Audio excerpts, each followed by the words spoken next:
Say goodbye to your credit card rewards. Greedy corporate mega stores, led by Walmart and Target, are pushing for a law in Congress to take away your hard-earned cash back and travel points to line their pockets. The Durbin-Marshall credit card bill would enact harmful credit card routing mandates that would end credit card rewards as we know it. If you love your credit card rewards, tell your lawmakers, hands off my rewards. Tell them to oppose the Durbin-Marshall credit card bill.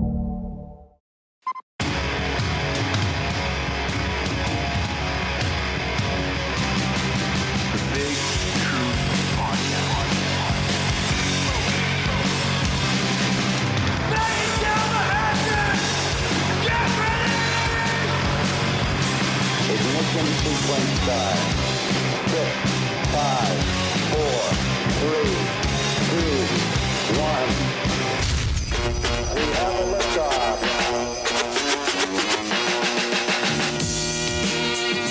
Yeah, once again, we got a liftoff. We want to thank you for tuning in to the Big Truth Podcast. We got the end of the year holiday M4 extravaganza. Is this the third or the fourth? Whatever it is. You don't run them? Yeah, I don't know. This is my first time not running headphones. Are you Oh, use them? okay. I'll use them. All right. So we don't know where this is going. This might be a Christmas special. This might be a end of the year review, New Year's special. Who knows what it's going to be? But we did absolutely no preparation. This is officially a post-COVID holiday extravaganza. We didn't fucking prepare nothing. We don't give a shit. We're just gonna go. Yeah, off the top of the head. I went to the wrong place. In full disclosure, Packer is already the level of inebriation that he's usually at the end of the podcast. So this is going to be fun to see where this goes. He's fixing it though. Everything's good. Yeah. But let's go around. We got Chris Pittman with us today. We got Joe Hawk. We got Mark Unseen, Packer, and me. The usual cast of characters, and guest appearance by Chris Pittman again. But yeah, well, fuck yeah, man. Here we go. Yeah, this is probably the most unorganized one. We usually are like talking to the group like, oh, what should we talk about? Movies, this, that. Show notes. This was just like, shit. It's tomorrow, right? Yeah. When we doing whenever. this? Yeah. We had it scheduled. And then we forgot about it. And then we were like, when is this again? And then, because Packer hit me up, he's like, when are we recording? I'm like, I don't know. I mean, we were just discussing just how like all of us were in shock that like Christmas is 2 weeks away. So I mean, Yeah. it was either we do this date or we probably don't get one in before Christmas. Get right up on it. Yeah. So Merry Christmas to everybody out there. This is Wednesday before Christmas. This comes out. I don't know. I am very curious though. Like, really, is this the third or the fourth Christmas special? It's definitely at least the third, right? The third. We've been talking about writing a Blood for Blood Christmas song for like 4 years, which should be so easy, and we still haven't done it. I think the first one was the Chopperhead Christmas party, the one when you were throwing sticks of dynamite at people. Yes. Yeah. And then we had one because Ryan Rio was still around. And then we had one that was just a regular M4 probably. Yeah. I think it's the third one of these. This is the I think third so. one. Yeah, that would make. I think. Yeah. It must be. It can't be just the second one. New contest for the listeners. Yeah, it's third, maybe fourth at this point. Well, I think it's the fourth, but it's the third of this. The first one, like you said, was like just the Chopperhead Christmas party, and we recorded live from it, and that's when I was throwing the quarter sticks and half sticks around. Shout out to Ryan Rio. I love you, buddy, and I fucking miss you, and I get in a lot of fights. So yeah, I got a little spade on my fucking face. And I was like, "That's a fucking nice teardrop. Like you kill somebody." Like no, like actually, my friend fucking passed. And I got a little fucking face tattoo. Remember? Like, would you like to fight about it? Add a teardrop next to it. Yeah. No, it's great. It's a great conversation starter. Yeah. Fucking nice teardrop, buddy. Yeah, I'm just looking at I'm looking at text to see if anyone was chiming in, but yeah. So you were saying you had a new thing. Well, actually, why don't we just go around first and just do a general check-in, and then we can get into the current events with Ryan Packer. No, dude. You know what I wish I had? Fuck. You gotta give me a minute. I gotta cue up some like newsroom music when you start talking about this. Like, Nah, hey, I don't know. I had an easy day of a rough day of nonsense, right? It just like literally walking in, I'm like, look, why do a year in review of like everyone knows current events, right? Like, Okay. here's my take on the current events. Like, who the fuck cares? Like, I don't have a degree. You have a degree. I don't. You're in anthropology, right? Yeah. You're a master's in anthropology. I have a degree in nothing, motherfucking nothing, right? I have not been trained well in anything. I just here the fuck we are. No one wants to hear my take on current events. I actually want to hear what your takes on that. That's another podcast, but no, for real. Like that's why I thought it would be funny. Be like I know, I want the year wrap up. Joe, what's I know. what's going on with you? The fans want to know. And I 100% agree. But you're at where we usually all are in 2 hours. Oh, Jesus. So we got to ease it. Like, it's going to be funnier to do that when we're all where you're at right now. You know what I'm saying? Like, right now we're too sober to talk funny about current events. You know what I mean? They would just be all like serious and boring. Like, So I mean, should we just talk about like some regular bullshit Christmas stuff? Like, Well, we could talk about Christmas, I think. let's talk about Christmas. I mean, Let's talk about are you guys all Christmas. done with your shopping? I shopping? have a child. I brought the little motherfucker to go see Santa, and I saw the picture. it's a nice picture. And all day long, right? So like, I'm wearing a black and blue flannel, like I normally do, but my child is also wearing a black and blue flannel and blue jeans and black and white Adidas. So we because we're going to go see Santa, right? You match and all that shit. But my kid is a fan of me. He wants to match me, like to the point that he puts my ex-wife's phone in his back pocket, like little shit. Like that. I'm like, oh man, that's fucking cool. But it's also weird because I have fucking bad habits. I'm like, I hope he doesn't pick up on those. But but no, like, dude, he puts. hopefully the cell phone is the only thing he's matching that's in your pocket. Why is he always sniffing his keys? These keys smell funny. But no, I He's got like Fisher Price keys with salt on them. Plastic fucking blue and yellow keys. Like, but no. He's So like chopping stuff up with the black and blue pass. Parmesan. Wait, what'd you get your kid for Christmas? Anything good? no, so check this out. So we go and see Santa, and you know, like he's 3.5. He'll be 4 in February. February 14th is his birthday. So he's like 2.5. He's too young. Yeah. 3.5. He's just about there, right? Yeah. So like, dude is stoked. Again, he sees Santa shit, all that, and like, so he hit me up. He's like, hey, I want this fucking Mario Kart thing, like a ride on, like an actual go kart, because he doesn't play. He's not old enough to play actual Mario Kart. Yeah. He doesn't know what that is, Yeah. but he wants the Mario Kart go kart. I'm like, yeah, of course you're gonna get that. This week, the last week and a half, he's like, I want a drum set. I'm like, you want a fucking drum set? I thought you wanted to take after his bass playing father. Well, I barely play bass. Tour manager, dad. Nonetheless, he's like, I want a drum set. And he's like, you can play keyboards. I'm like, well, no, but you can have a drum set. But yeah, dude, he sat with Santa and fucking like obviously Santa's like this old white beard guy. And he's like, I want a drum set. And he's like, well, do you know about Neil Peart? Santa said that? Fucking Santa said it to my child. The mall Santa said it to my child. I was like, all right, well, I mean, again, like, I don't expect a lot from the mall Santa, right? Yeah. You know what I mean? But like, yeah, mall Santa was like, you know what, Neil Peart, like one of the best drummers, like considered, and he didn't just say it like, as a matter of fact, but he was like, he's considered one of the best drummers. So what you're saying is your mall Santa was a failed drummer? He works at Guitar Center also. Yeah. Imagine how that would affect your psyche if something that you believed was like a supernatural being was like, listen to Rush or whatever.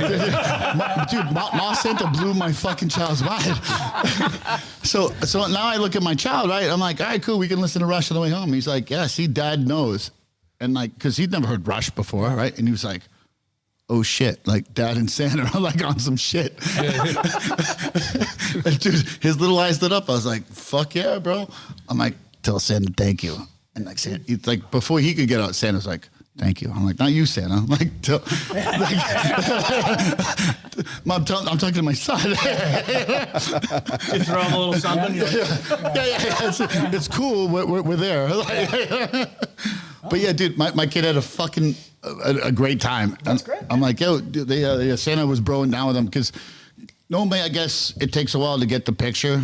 Yeah. My kid's a little ham. Like cheese. He's like, you know, got his little stupid face on, and like that was it. So he could take an extra minute To talk to him. to yeah. talk to about what he wanted and all that. But yeah. did you listen to Rush on the way home?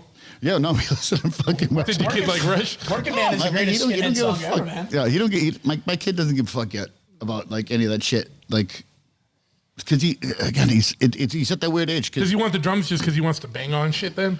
No, so I did take him to fucking Guitar Center All right. because I'm not buying him a fucking drum set. It's not like You're trying to survive. an actual drum. Like I live in an apartment. Yeah. get one of those electric fucking. So that's Yeah. dude. Electric drum sets are like $300. I'm like, all right, that's in the fucking wheelhouse. Like, I'm going to see Mark 'cause later on. you're a drummer. Yeah. But no, like, and that's the thing. Like, I got him this little fucking motorcycle thing. Yeah, that's cool. It was just for last year. Yeah. It was just a little too much for him. He grew into it, loves it, blah, blah, blah. Lost the keys for it. Now it just fucking sits there. When I was what's funny is when I was at your house, there was a big discussion about the keys to that motorcycle. Kid's so bummed out. I'm like, bro, you lost the keys. I don't know what to fucking tell you. Like, it's a fucking also $300 fucking bullshit. Can't call the locksmith.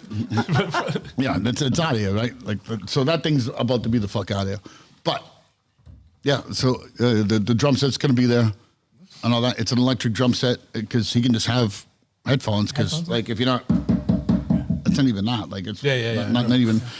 He was terrorizing, quote unquote, terrorizing the people at Guitar Center. But that's your job, bud. you gotta deal with that.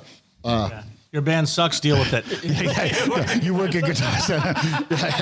And it's Christmas time. You're gonna deal with some kids. Dude, my kid, like, there's no drumsticks. I literally just went to the drumstick wall and just grabbed sticks. I was like, here you go, bud. Because they're not wrapped. It's like cardboard thing. And even if they were, it's just Here you go, dude. I'm not leaving with them. I'm not stealing them.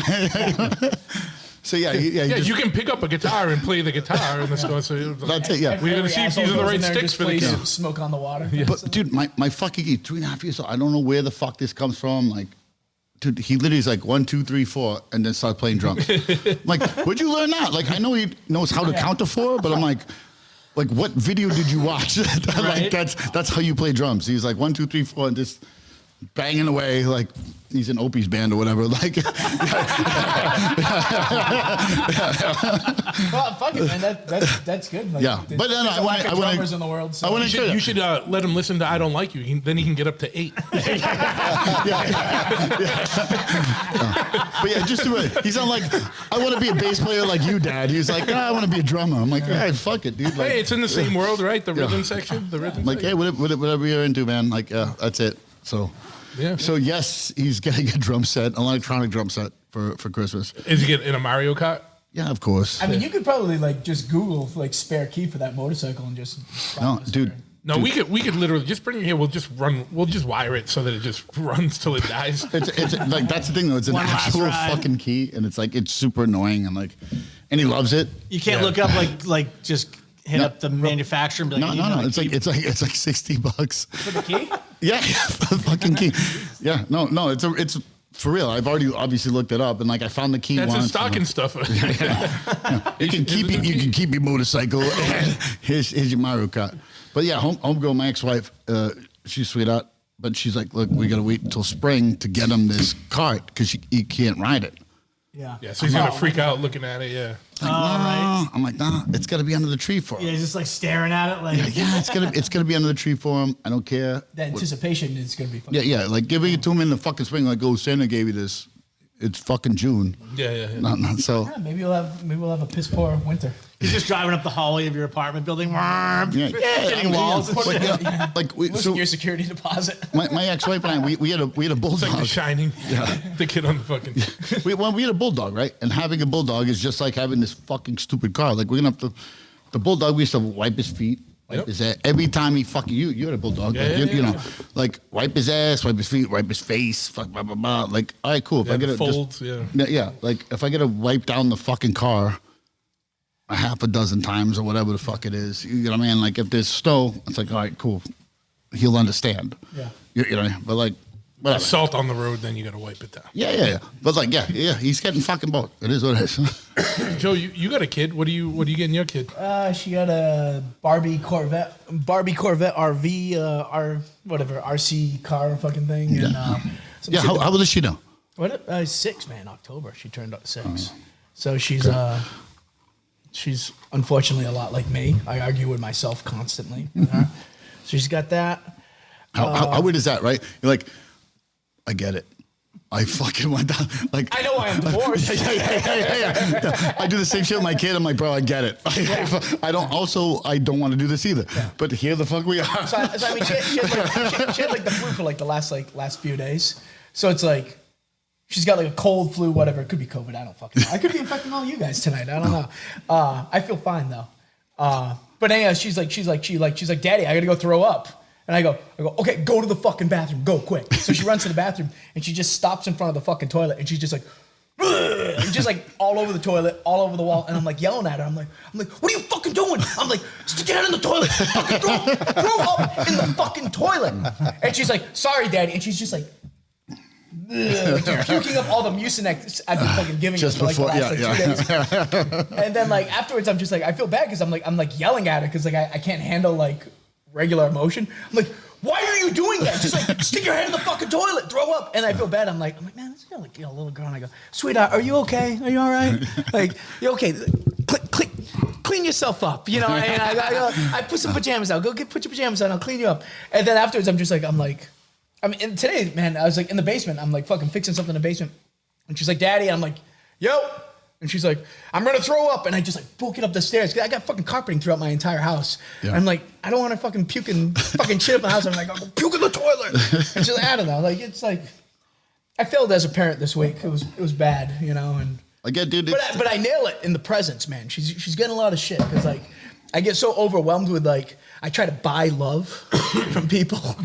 So it's like anybody who's like a significant other or like a child, I don't want to fail with getting presents, so I overspend. Well, I'll send you my list. Send me a list. That's the drum set and the Mario Kart. Yeah. Like, so I just don't want to fail. So I'm just like, so in my mind, I'm like, yeah. Well, I'll just throw money at it. Like that's like money that I don't have. Throw money at it. Like that's like a dad thing, though. I think, right? Is like, it? I hope so. It is. You know, I'm just old school dad. Anyway. We are 1,000% fucking overcompensating a little bit, right? Yeah. Like, but I mean, I just like don't make you a bad dad. I'm not going to use pronouns for you, but I'm going to buy you everything you want for Christmas. Yeah, she's gotten really into Twisted Sister. I've been showing her like those classic music videos. Yeah. And she's always just like, when I'm dropping her off at school, we're sitting in the car and we just watch music videos. I'm like, check out this Iron Maiden video. Like, check out like this Twisted Sister. She's constantly just like, I want to watch the Ugly Girls video. And like, so I just started showing her the Twisted Sister video and she's like, man, they are so ugly. And I go, yeah, they really are. I go, you're going to come in contact with these people in your future. We might have to Google this. I feel like there's a Twisted Sister Christmas album or Christmas song or something. Oh, no, there's a whole album. They have a whole show. You can watch it on YouTube, all right? A whole show. They have a whole show in Las Vegas. It's like the Twisted Sister, like a live show? Or like, and it's like, and so they just go out and they do like, everything is like, evil Christmas themed. They go out and they do like there's Brian Setzer doing his thing, and then there's Twisted Sister Brian up the street. The bag. This is like Twisted Sister. This is great. All right. So they just, the men dressed as women are good, but Brian Setzer's the bag. I don't think this is like a new thing. I think Twisted Sisters had like a Christmas thing for like a long time. Yeah, since the 80s. But they had like I don't know if they still do, but at one point they had like a Christmas residency at like a Las Vegas hotel. Oh shit! And it looks fucking awesome. Oh, but I mean, I like Twisted Sister a lot. So next year, field trip, right? What's this? Patreon subscribers, we're gonna need you to kick it in. We go to Vegas next year. I wonder how much it is to get Twisted Sister to play the Christmas Party podcast. I don't know. So, He's a fan of DVD. Yeah. He's not too far removed. You know what I never knew? He was like roommates with Don Fury when Don Fury was recording all like those old like New York shit. hardcore. Oh, that's awesome. He was Snyder? Like, D. Snyder was Don Fury's roommate, so he knows. That's why he knows hardcore and shit. Yeah, but Don Fury would bring the demos home. And He like loves blood. He loves Death Before Dishonor. Loves him. Yeah. So yeah, That's cool. No. So this is the Ryan story. showed me like the text messages. He like hit him up and stuff. Yeah. So he was. So the story, from what I understand, is he had a personal trainer. Yeah. Right. And like he'd be at the gym and blah blah. And every time DVD would come on, he'd be like, "Who the fuck is this? This shit's good." And like after like a dozen times, blah blah blah. But he either tweeted that sentence or whatever. It was however it was fucking relayed to me. I know we're on the Big Truth podcast, right? Like it could have been like how you do it, Big like Truth a cod piece. Yeah, Big Truth cod piece, right? Like no, like it could have been like you do the mental shit. D. Snyder right now. But no, like apparently that was like a real thing. He was like, and like it was public, and Brian retweeted it. That's awesome, man. That is really cool. Yeah, like Twisted Sister stuff, like those early records are really fucking cool, man. They sound like Slade and like New York. Well, yeah, but not only that, but like even before that, like what he did or something or whatever. What he did against fucking Tipper Gore and all that bullshit. That was Like, punk Legendary MRC, stuff. yeah. how fucking great he sounded. He's like, yeah, I know I look like a fucking retard, but like, I'm also against that shit. Hey, guys, hold on for a second. Hold on. I want to rock. This is Twisted Sister. Oh, He doesn't want to rock too hard though. Better than the Bad Religion album.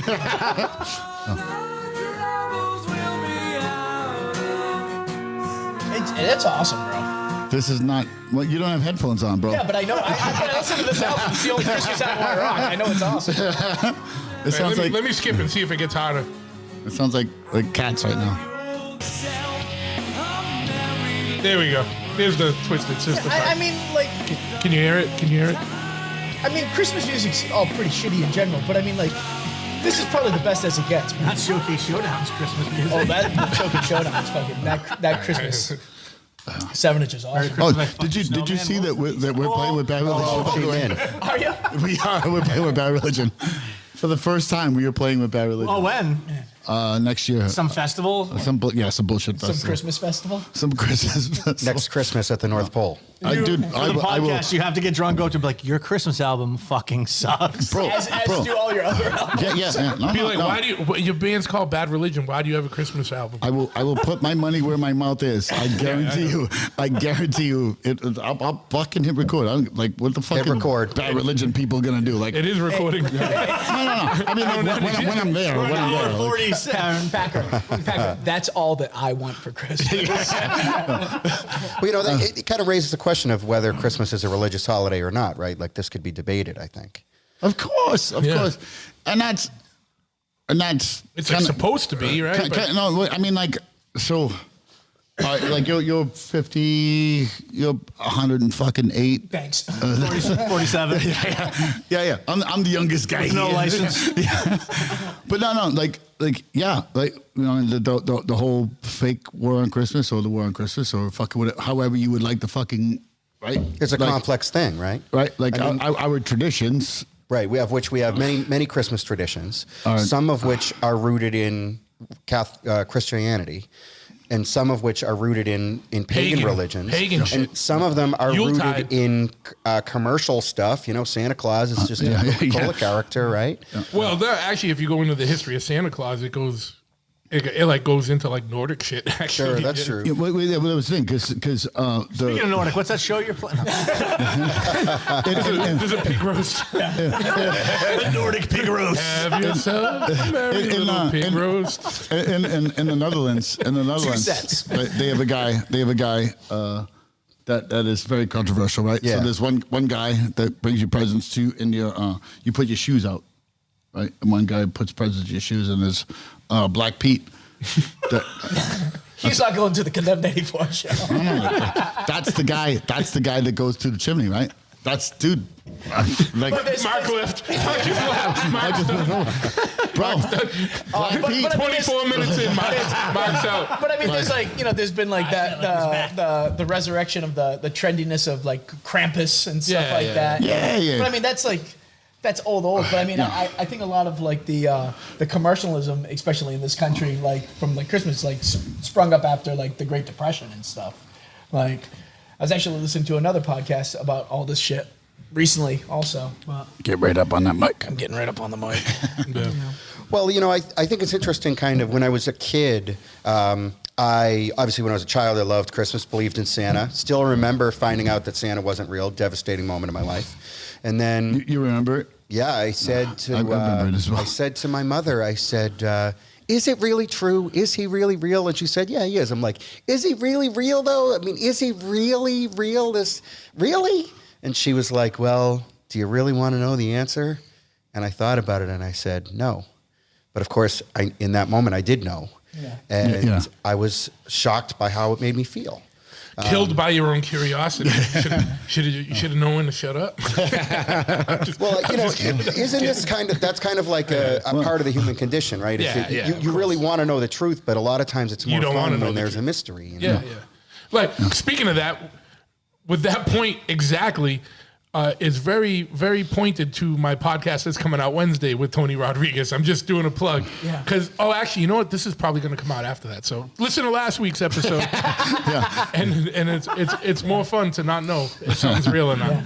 Yeah. But when I was like a teenager, I was totally anti-Christmas. Not to the extent where I wouldn't participate in family events or whatever, but anyone who would listen, I would say, I'm not a Christian. I don't believe in Christianity. Why are all of these other people who are maybe anti-Christian in some way or another participating in this Christian religious thing? And of course, we pretend this is a Christian thing, but it's got all of these pagan roots in the traditions and stuff. And I was, of course, I knew everything about everything, right? Because I was a teenager and I was very dogmatic about it. But obviously, from a more mature standpoint, I realized that that's, I think, kind of a really surface level way of looking at it. And I think that when our civilization is gone, if there is another civilization that is to come that looks at our 21st century American Christmas, I think they would view it as a religious thing, but they would view it as a religious thing very differently from how we might look at it, where they would include all of the aspects of it, like if you asked me, right, what is it that you like about Christmas? I like the family aspect. Yeah. I like seeing my extended family, seeing my relatives. I like the connections with my family traditions to bring out the decorations that my grandfather made or that my grandmother thought were valuable or important, and to put those things up. And that's really kind of like a form of ancestor worship. If we were studying another, you probably, obviously you understand this as with your background, but that if we were looking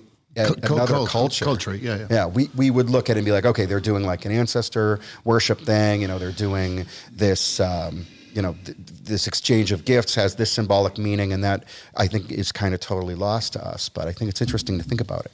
Yeah, no, absolutely. So what Santa gift did your parents burn you on that you never got that made you like this? My parents... Was it the G.I. Joe aircraft? Because I never got that. It was a Micronauts awesome Tube job. City. Micronauts Tube City. I remember one specific thing that sucked on Christmas that I got as a gift, which was I was so into dinosaurs, but it was like 1987, right, when I was 8 years old, and when Jurassic Park came around, and since then there have been awesome dinosaur toys that kids can have.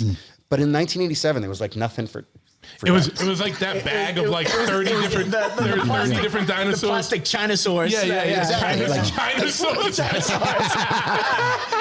So I had all those, but I wanted more dinosaur stuff. So what are my parents going to get me? So they would buy anything that was dinosaur themed. I had like a dinosaur sippy cup or whatever. And they bought me this stretchy dinosaur that was like a Stretch Armstrong thing that you could pull on it and you could stretch it. Yeah. And I got it and I was so excited, and it was the one dinosaur thing I got that year.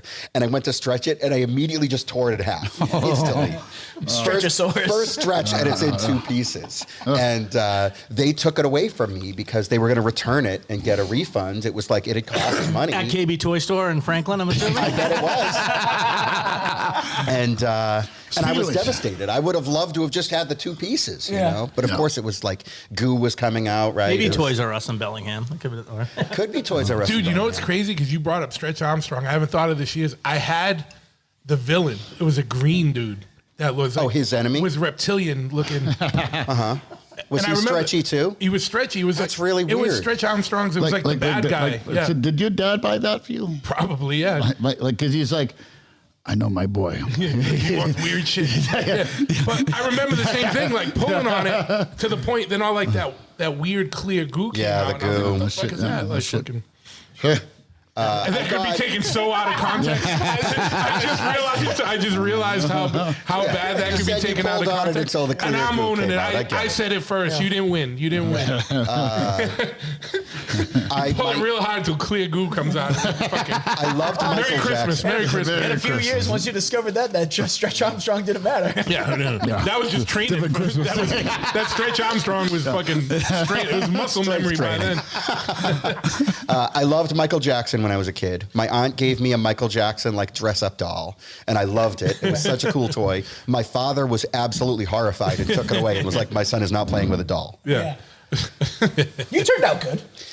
I mean, I don't think it would hurt me to play with the doll. A I Michael Jackson doll definitely. might hurt you. If for, Knowing now what you know. if for a second, just amongst friends here, Yeah. that I can put this on blast, and I'm not disrespecting the dead, competitor. but when we were kids, Ryan Rio had both the Thriller jacket and the Beat It jacket. Dude, that's Like in sixth awesome. grade, I had dude. the In Beat It sixth jacket. grade. The coolest motherfucker. Yeah, Both. jacket is He sick. had both. He had Coolest motherfucker. the red Thriller the red Thriller jacket Red with and black. the black one, Yeah. and then the red Beat It jacket. Dude, With listen, the gold lame panels. Real. You guys remember sorry man, do you guys remember like a few years ago there was like those 2 documentaries that came out about Michael Jackson, and it was like the one that I didn't see him, but I know It you're was the talking one that like Leaving Netherland or whatever? Yeah, it was Leaving Netherland, the one that was the 2 kids that like got molested. And then it was like, and then they did like another one where I think it was like Oprah like followed it up with like interviewing all those kids. It was another documentary. That was like 5 hours worth of Michael Jackson being a creepy pedo documentary. I watched both in the afternoon, like one right after the other. And the next day I put on Thriller and I was like, don't care. It's fucking great. His albums are fucking good. It transcends. Right. And listen, Transcends all the wackiness. Listen, man. Listen. When Vincent Price comes in and he starts yeah. doing his narrative like in the middle of Thriller, I still get the heebie-jeebies, man. I go, God damn, this is fucking good. It is good. It's fucking great. Yo, did anybody ever go to Disney and go to the fucking? Captain. It's like the weird Captain movie. Eno. Yes. Yeah, was it Captain Eno? Captain EO. Yeah. Eno. Yeah, So I did fucking- go. I did- Yeah, I it went was to like that it was too. like It's fucking Star weird. Wars and Yeah. Michael Jackson. Combined, yeah. With like Combined. Jim Henson, I think was Yeah, involved. I had something like everything. that. It was a ride. I was not molested. No. It was like it was. I was not molested, and I've never been to Disney. It was. And I was kicked out of catechism, so I didn't finish church. So every avenue for molestation was shut down for me. It was a ride that might have been. We're at another level, but yeah, I was not molested. It was a ride that was at like Epcot or something like that. Yeah. And like you kind of go into You it. sit and, down though, and it's like Yeah, 80 sure you special sit things. down. They blow like mist on you. Yeah, so it was like a movie though. It was a missed. ride in like a movie, like a 3D, 4D movie, and then like Stretch Armstrong goo. Michael Jackson would do like a dance, and like there'd be like sweat like come out of the screen, and like you Yeah. get sprayed by like a you take- mister in front of you. There was. And you take a nap. And You forget, Take a nap, you wake up back, taste in your mouth. there was a Sega video game around this too. I forget. Chris is so upset with all of us.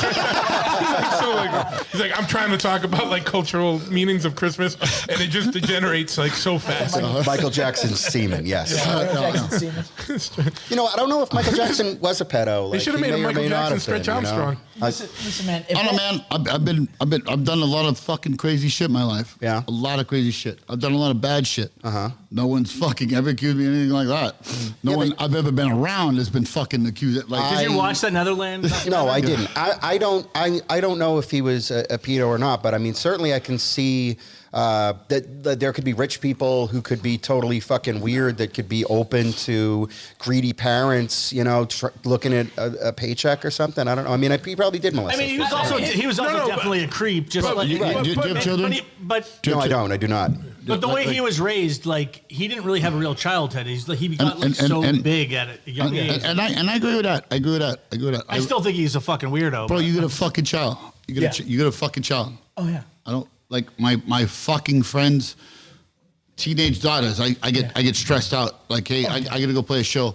I need to leave you with my child for 4 hours. Yeah. You're on your fucking phone. That stresses me out. That stresses me out enough. As it should. Right? That stresses me out. Like, pay attention to my child. Yeah. Like, there's a fucking grown man paying too much attention to my motherfucking child, right? Like, if I said, sir, would you let your kid sleep at my house, sleep in my bed? No. The answer would be no. Yeah. So, I don't have kids, but if some Michael Jackson equivalent asks if some hypothetical child of mine could sleep in his bed, the answer would be no. But it seems to me like these parents, they got something out of it, right? They had Sounds like everyone got something out of it. Hey, Chris, can your kid come over and look for aliens? You know what I mean?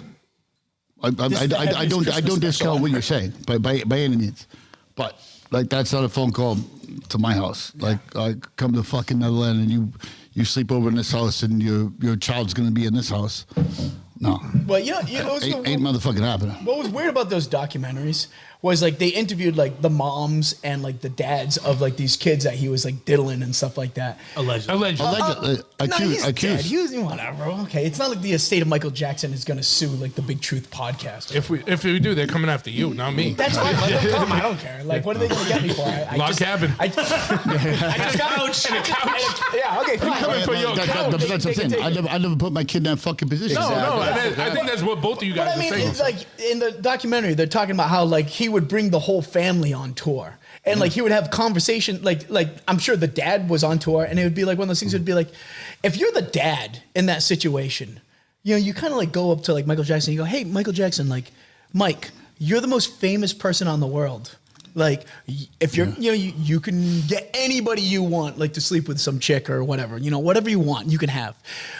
Why do you want to hang around my kid so much? I don't even want to hang around with my kid that much. Like, you want to have sleepovers with my kid? Like, there's no warning bells in a dad that goes, why does this guy want to hang out with my kid? I don't even like my kid this much. Hang out with me.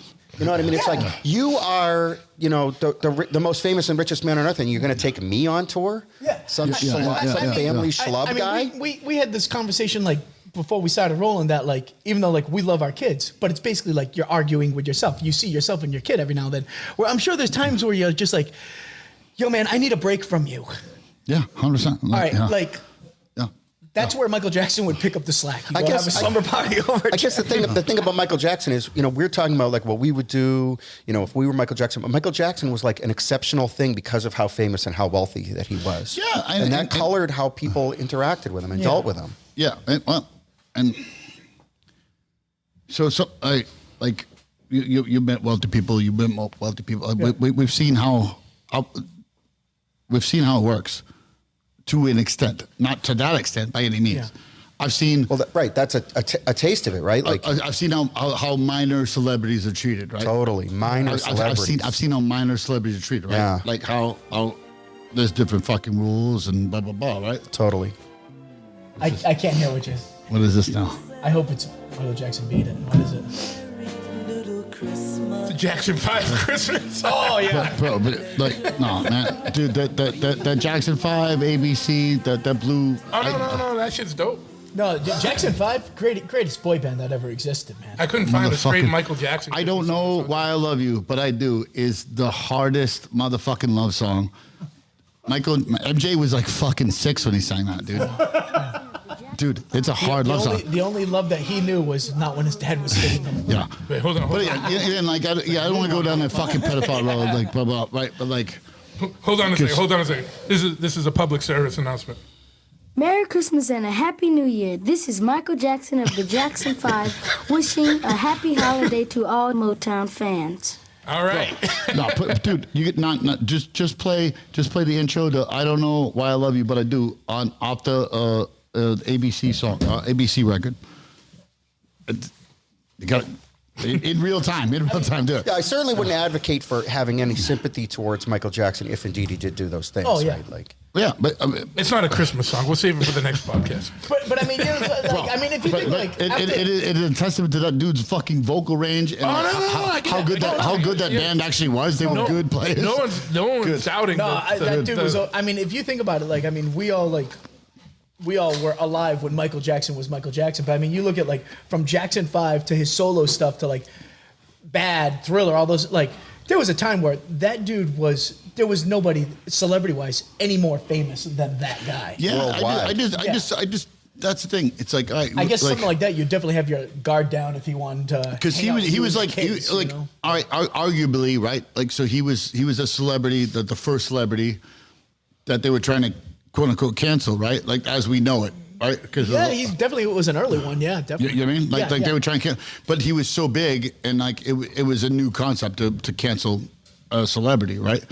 And so well, how many charges were against him? Right? He was not convicted. There was a lot. That's There was a right. lot of payoffs, though. There was like a lot of known payoffs. well, and that doesn't that raise a red flag? Because frankly, if some diddler diddled my kid, which I don't have, right? I've got to think that. Yeah, okay, a payout that can maybe help my family, that's one thing, but I feel like I would want some justice. I would feel like I would want something to be put into place to prevent that guy from hurting someone else's kid. Well, I mean, here's the thing, right? Like, This took a weird turn. It's Christmas. We want to welcome you to the Big Truth M4 yes, Christmas special.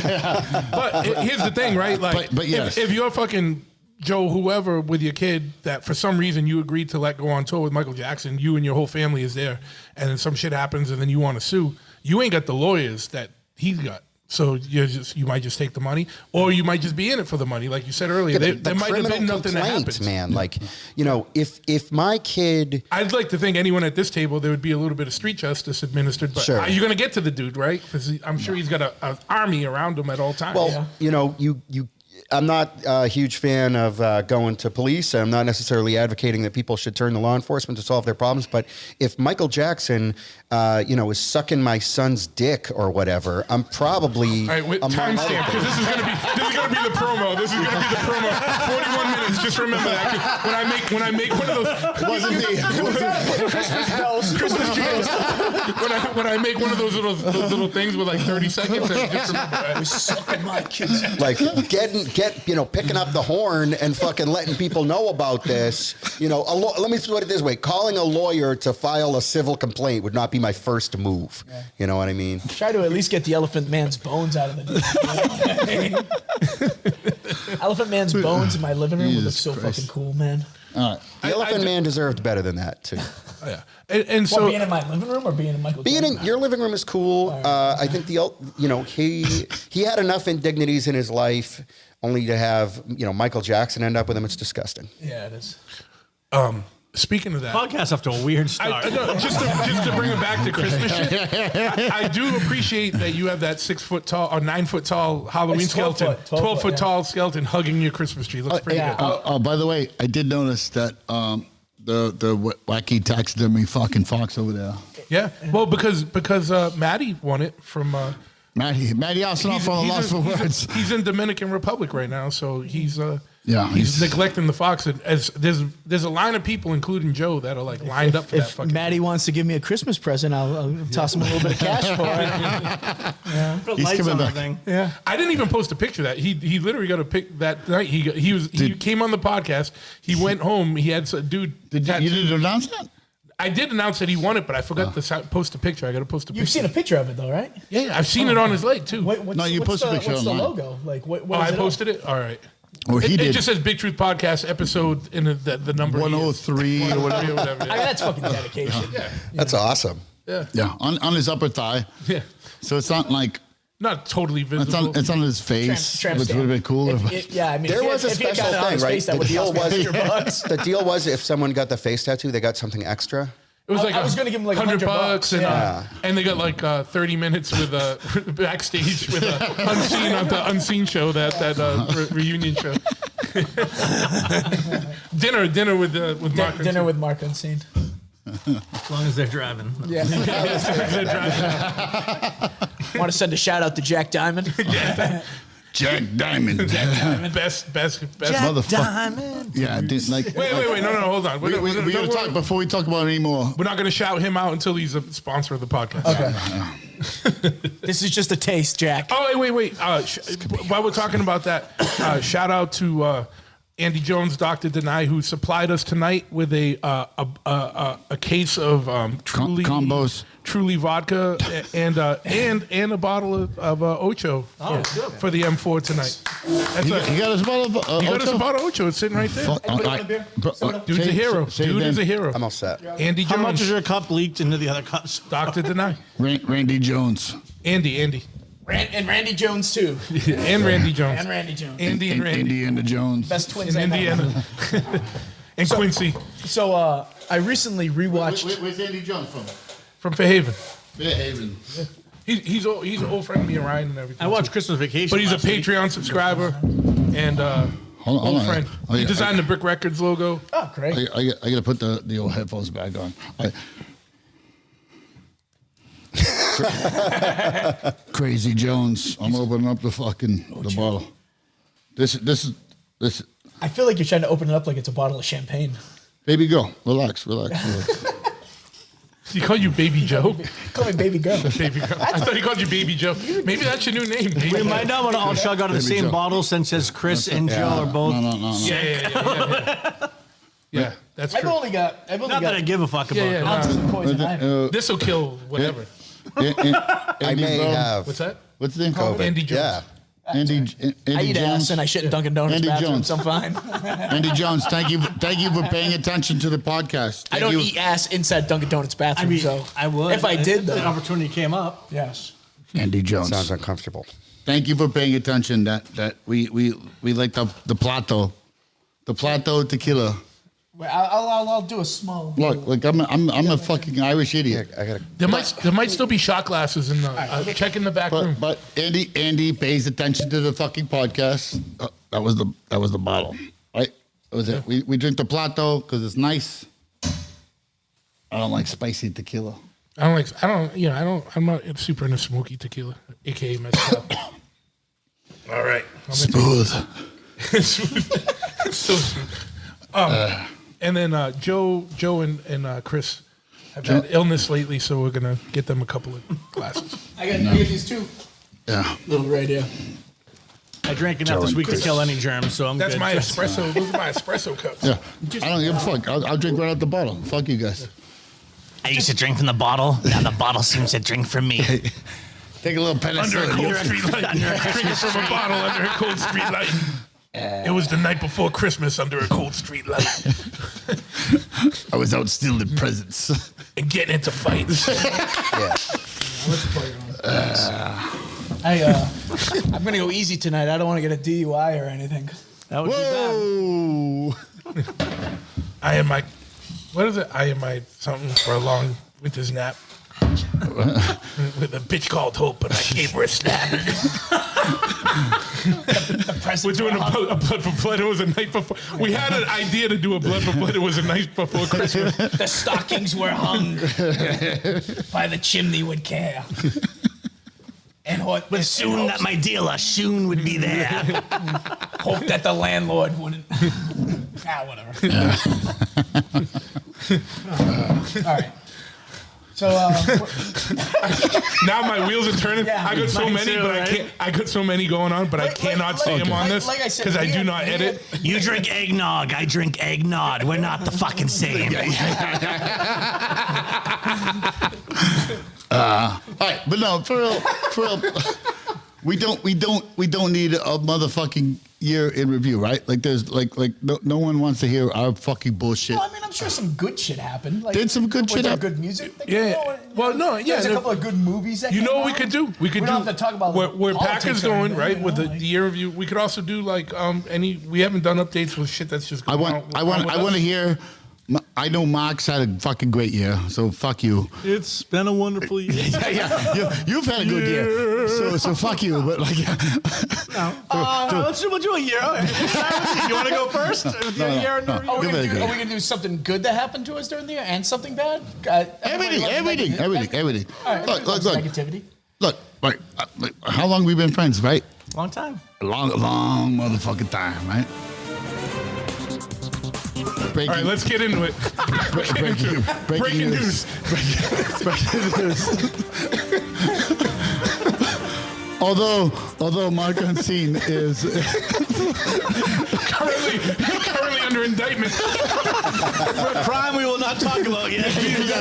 He's being we cannot discuss anything that's open right or now. legal strategies by Mr. Diamonds Esquire. Crime watch. Mark Unseen. Hingham police log. He was going the wrong fucking way home. Details to follow. Hey, production value is going up, motherfuckers. Production value is going up. All right, so you're gonna go. What? Give me your top review of things that happened to you and things that you might have witnessed, movies or music. All right, let's see. Your interview. A direct quote from Packer while he was drunk on his way here was like, "Fuck you, you guys are talking about boners and movies." Boners? No. Why don't you just talk about boners and horror movies? So tell us about your best boner this year. Speaking of, we gotta get Danny I on want to the hear the phone. most disappointing boner. I've had a few of those this year. I know. All of them when I've been by myself. To me, like a year is like a month as you get older. It just fucking goes by. So yeah, it's been a typical year for the most part. I worked a lot, played one show. I usually play two, but this year I think I only did one. Did you? Was it CY Fest? Was that the? Oh no, I did two shows. Okay, then I played the Middle East in July, which is great. God, I missed that. I was on the road. Were you? Yeah, did you? I was. Yeah, no, I wasn't there. Oh, okay. You were there. Was I there? Yeah, you were there.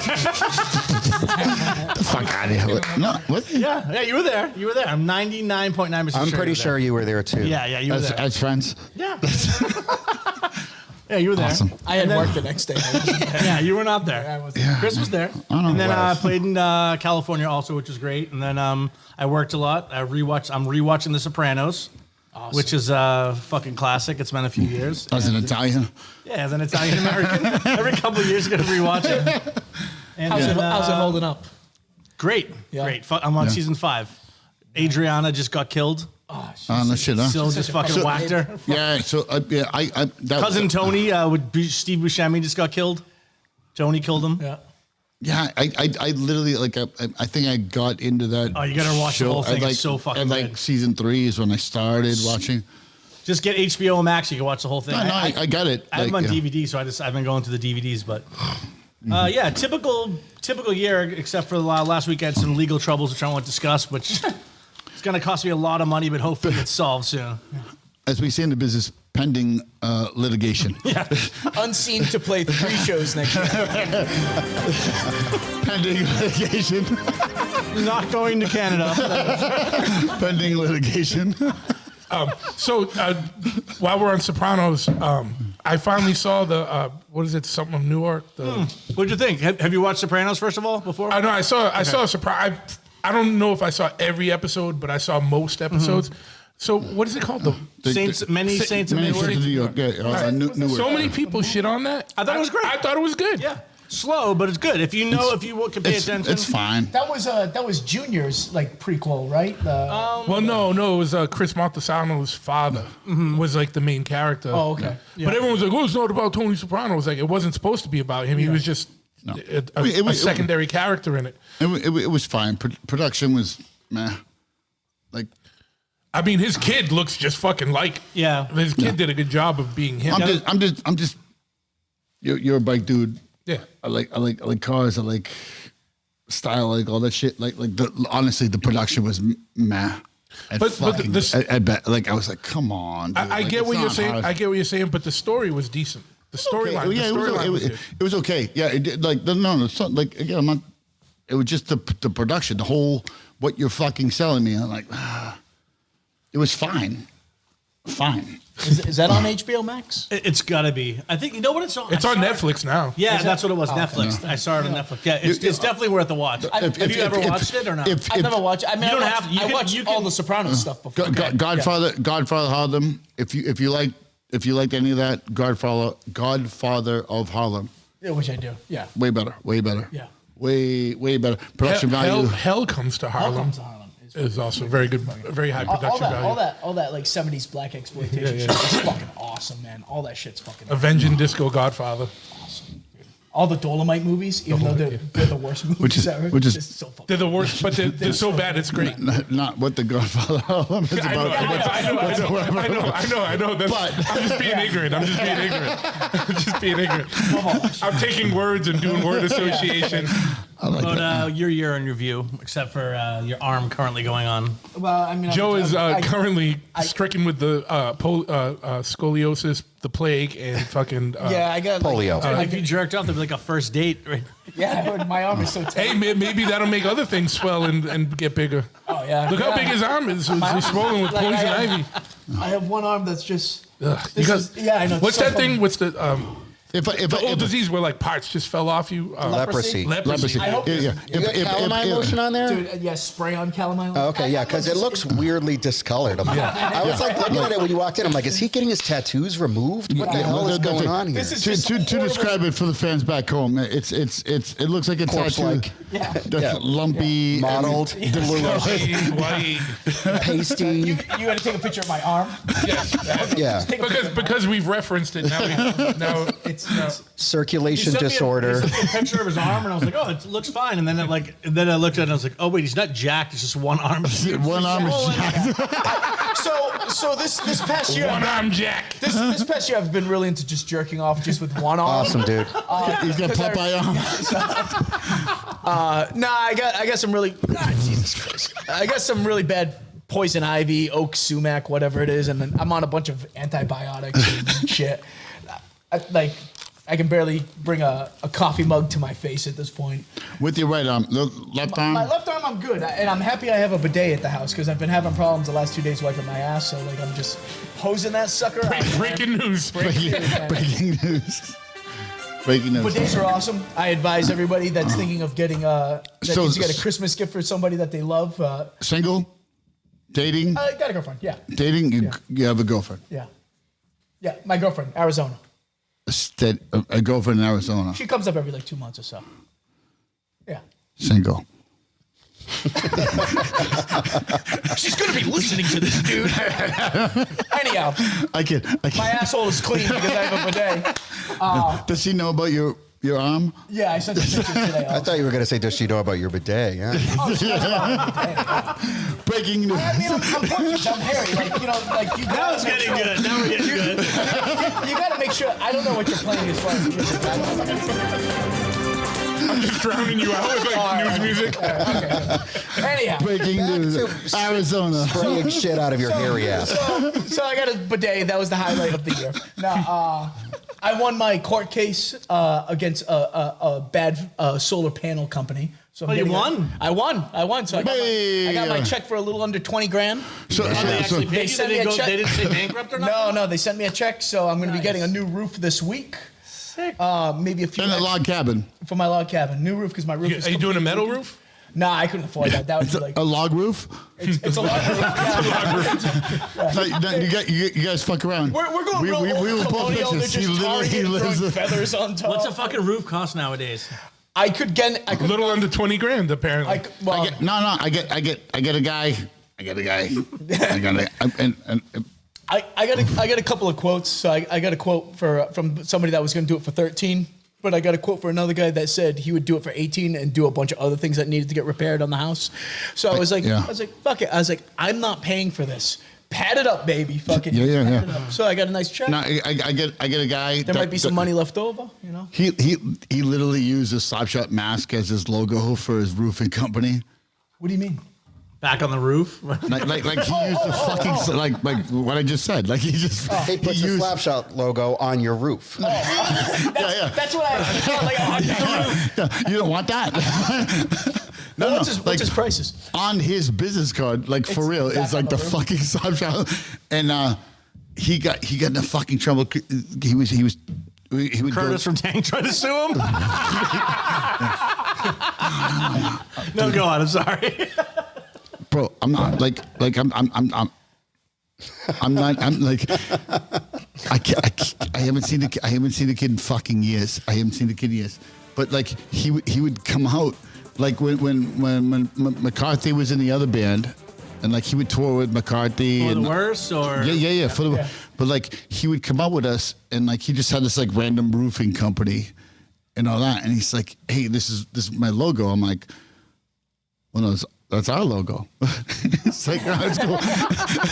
Like, funny how that works. It's like, and the thing is your logo works for a band called Slapshot. It doesn't necessarily work for a roofing company. But yeah, just fucking random Like, roofing. why do you guys go like Jason Voorhees on my fucking roof? Like, Yeah. And fucking and I was saying it's like so I bought a house in 2017. Did he roof it for you? You goddamn right he did. You've been to the house. You've been to the house. I needed a new roof, and like he did it, and he gave me a good price, and like I fed his crew and all that bullshit. But like it was funny as fuck, and like because he would just like go like random tours. It's like he would just show up, like, hey, I'm coming out, and I'm on the next couple of days. It's like. You're like, no, you're gonna fix my roof, asshole. But no, like this was like after he fixed the roof, and like he was just like around, right? Like he knew Mike, he just knew like random friends that we knew. So he's like, oh, I'm on the next couple of shows. I'm like I booked the shit. So you're not with me, but like, okay, cool. But Hey, I'm joining the band. He knew, he knew all the fucking shit, and he was just around. And then his chick caught him cheating, and then. That was the end of that. She took the logo and the company. Bro. Took your logo. She took your logo and his company. Breaking news. That was real. That was back. Yeah, when I was working in Wellesley, man. Like I forget the fucking kid's name because I haven't seen him since. You got caught cheating, and then it was just like it had nothing to do with me. Like I'm in You're like, I Slapshot. didn't get your dick sucked. Like, Yeah. well, I might have helped, but no. Yeah, but like I'm in fucking Slapshot. There's no fucking. I just one good. Now that I'm single, right? I've been single in 17 fucking years, right? I'm on tour just this past weekend, Thanksgiving weekend. Right? Homegirl's like, you're cute. I'm like, all right, yeah, you're also cute. I'm wasted. Cool. Yeah. You stuffed that turkey? Bro, no, it did not work out. And then like, that's a fascinating story. Well, where were you guys playing? Berlin. Wow. This is Slapshot's A market, right? Slapshot A market. Now I get a chance to actually get laid, right? Yeah. Slapshot's A market, blah blah. This cute girl, blah blah blah, right? And then like it's like, nope, I'm not the type of girl. I'm like, I'm also not the type of guy. Thank you. we have had 37 fucking text messages, right? Like we're friends. Like again, you made a friend. Yeah. But she's like one that he will. Yeah, she's like maybe they'll have it later. I'm not gonna bang you because you're in a band. I'm like, well, so she's a classy broad. It's just fucking funny, man. Like I will. Yeah, in a German accent, she says. Yeah. I mean, it's like, cool. Germans have no sense of humor. I'm not giving you my phone number because I want to fuck you. It's like you contact me on Instagram. yeah. Also, here is my butthole. No editing. That's going to be the other promo. He just looked at the I'm not that type of girl. 48 minutes in, here's my butthole. 41 and 102. 41 and 102. Good guess. Nah. It's just fucking shit, man. Like, yeah. Like. So, all right. So I'm in a fucking hardcore band. Like, I'm not doing this dumb shit to fucking get money or get laid. You know what I mean? Like. But you could. I wish, man. I'd be in motherfucking these other bands. It ain't Slapshot, I'll tell you that. All right. So I'll be the unseen. So the year in review, you went on tour and you got some butthole pictures. I got. No, that's what I'm complaining about. That's like that's the end of the year review. So if anybody wants to give, you got a bar, Packer some Christmas presents, send him some butthole. Yeah. I'm single. Nah. Somebody at the Dipper is going to be waiting underneath the mistletoe looking for kisses. No, man. Honestly, the honest, like, because now send all pictures to Believe in Packer at Instagram. If you don't know the Instagram at this point, I know you had to really look up that. You had to look that up. I want to make sure I got it right. I was trying to. Some other my buddy.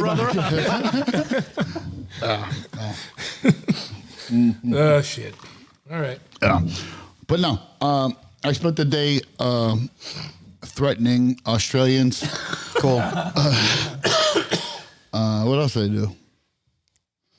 It's not the day in review, it's the year in review. No. What's the big You don't have to go through day by day. A lot of Yesterday, we a lot of people got threatened over the internet. Like that's it. Stop talking shit. Stop it. Motherfucker. it's super easy. Well, man. Mind your own business and stop talking shit. Motherfucker, man. No one. You know what I mean? Like, just stop. Like, What's your year in review, Chris? You got one? What do you got? You just got back from a trip? I did. I had a great year. did you see ghosts? I didn't see any ghosts. I wish I had seen ghosts. I know that they're there to see, but no, I don't know. My year. Come to Stop Shop, bro. No pussy, a lot of ghosts. Maybe about It's actually ghost pussy. I hear that's mighty cold. That would be kind of an interesting like mini tour or something though. Slapshot and Who Killed Spiky Jacket. Yeah. It would be fun. Yeah, we played with a lot of different kinds of bands, and for the reasons, just never. Yeah, we played with like a lot of crust bands and stuff and D-beat bands, but we haven't played really with a lot of hardcore bands over the years for whatever reason, which would be cool. We just played in Murfreesboro, Tennessee, which was really cool. I never heard of Murfreesboro, Tennessee before.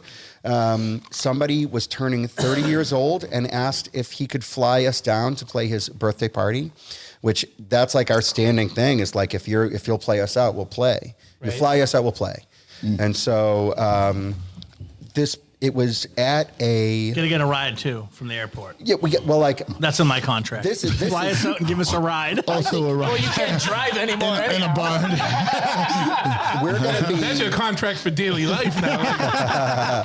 We're gonna be adding, I think, some things, like not just fly us out. Like, I think we need to have basically some kind of bed for people to sleep in. Oh yeah, absolutely. We have done is that new? hardwood floors so many times, and I'm used to it, but it's like, I don't know, is it too much to ask for there to be couple some Motel kind 6s of a bed? or something? Not even a Motel 6. I'll do air mattress at the house with the party is. I'll sleep in your dirty bed. You know what I mean? But it's like there's got to be some kind of a bed for everybody, and pillows and blankets, because that's the other thing. Like, we're flying on Spirit Airlines. You're not bringing a suitcase. You're not bringing bedding. And it's like, all right, even if there is like an air mattress, here's your bare air mattress. Go to sleep. And it's like, bro, it is cold. You know what I mean? Like, I need some kind of bedding. Sound like the perfect band, right? Because we bring out a lot of bands. Slapshot's like, we got a budget for you.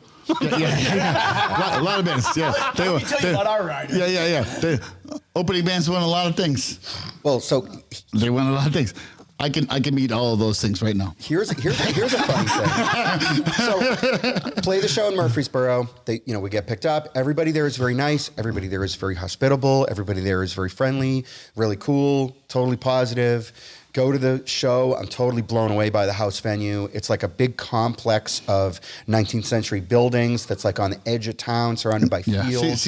I love that, and I missed that. It was super cool. And then, we have to be there for some reason at 2:00 in the afternoon. They've got a ton of bands playing. I'm going to be there for, I'm thinking 12 hours. Is it a sound check for the living room? Everybody, all the local bands and everything want to play, which is great. And there was tons and tons of people there for the very first band, pumped to see all the bands. So the energy level was really high. But as the minutes are ticking by, and the first band is now going on, nobody has offered me a beer. And I'm starting to look around being like, what is the beer situation at this? I don't have a car. I flew here and someone drove me to the show. I can't walk to the liquor store. It's fields in like all directions. And so finally, I had to like find the guy who organized the show, and I was just like, I need alcohol. I need, motherfucker. hey, like, because the like energy at this show is very, very youthful. There were a lot of people at the show who were under 21. There were bands playing that were probably made mostly or entirely out of people who were under the age of 21. I got the sense there were like a lot of straight edge people probably at the show, straight edge punks, which is kind of different and great, but it's like, I'm not able to face this 10-hour period without alcohol. So I had to be very, very, and I said, listen, if this is how it has to be, I need somebody to drive me to the liquor store and I will pay it. But what I would prefer is for you to supply me with an infinite amount of free alcohol. There's no problem with you guys asking for like 2 cases of beer on your rider. Fly us out and give us like 2 cases of PBR. I've never had to ask that before. Well, you should. You should. Sure. No, you're right. It should be explicitly stated. Right, because it's Hacker can be your booking agent. This was the first time this had ever happened. And to their credit, it's something on your mind, right? I actually, the first person who there's a guy down there that I have a rapport with. I've hung out with him. He's come up to visit and stuff. I know this guy. He lives down there. He's tied in with all the stuff down there. And I said, hey man, I need he's on the level. You know what the deal is. Need you to do this for me. And then he found the guy who was like in charge, organizer, the money guy or whatever. And that guy came over to me and he was like, listen, what's going on here? And I was like, we need to figure out this beer situation, man. I need some beers. And he was like, okay, cool. I just wanted to hear it from you. Like he thought the other guy was like fucking with him or making it up. Yeah. But no, I mean, that's literally. Yeah, no, real talk. Literally, real talk. I'm not that fucked up, but no. Real talk. I have an agent that does all of that for us, right? Okay, cool. To have that, right? Right. His rider. What does this? No, mean? when you start like Jack wants fucking coffee. Jack wants 6 we call it the sugar-free fucking underage Cokes, whatever the fuck you call them, right? Like Zeros, Coke Zeros, Coke Zeros. Yeah. He went 6 Coke Zeros, right? Like that's Jack's rider.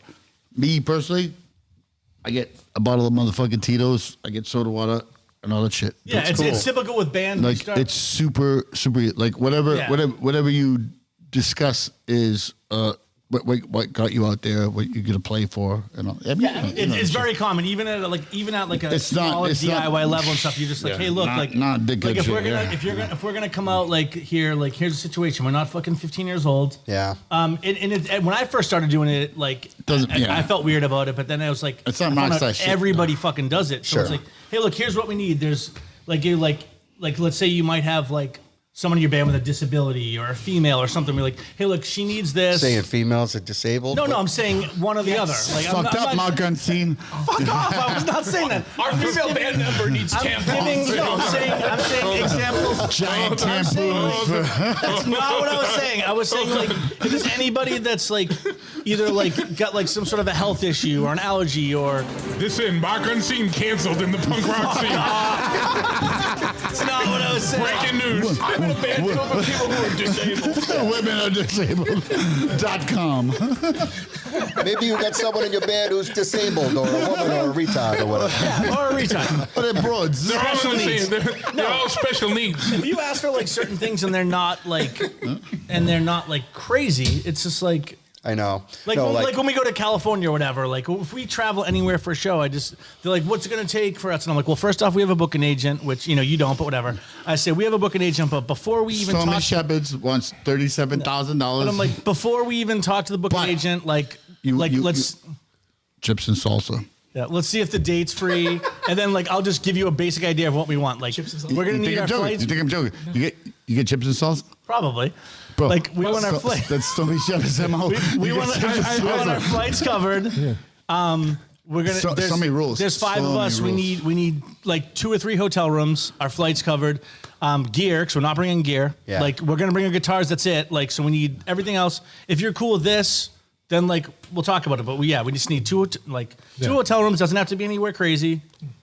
And then, like, if they're cool, then it's like, all right, now we'll do it. But, That's cool. You just gotta be realistic about it. You're like, hey, I'm not No, I know. 15 It's- anymore. And what you gotta realize is promoters chips and salsa. are expecting that. Yeah. So, Well, look. So promoters are expecting it, but if you don't give it to them, it's not like they're being They just dicks, keep the money, But they're gonna try and maximize how much they make. So like, all right, you don't need that. I'll put it in my pocket. Well, in this case, like, you know, to be clear, we were basically playing like a birthday party, you know, that wasn't being put on by a promoter. Sure. you know. Even still, it doesn't matter. you're like, Doesn't hey, I'd matter. love to play a birthday party, but like, I'm now I'm I fucking think- coming from Boston. We I'm want half more- the cake. I'm more like, you know, I think clear on, like I say, usually everything worked out and everything did work out. We got it. Right. But having to, like, you know, kind of go around and figure this It's like, out. can someone offer me a beer? It's just kind of, I think, interesting. I know, where it's like every other place that I ever play, it's like unlimited free beer is just kind of like around, you know what I mean? And so, I don't know, it was just kind of interesting to,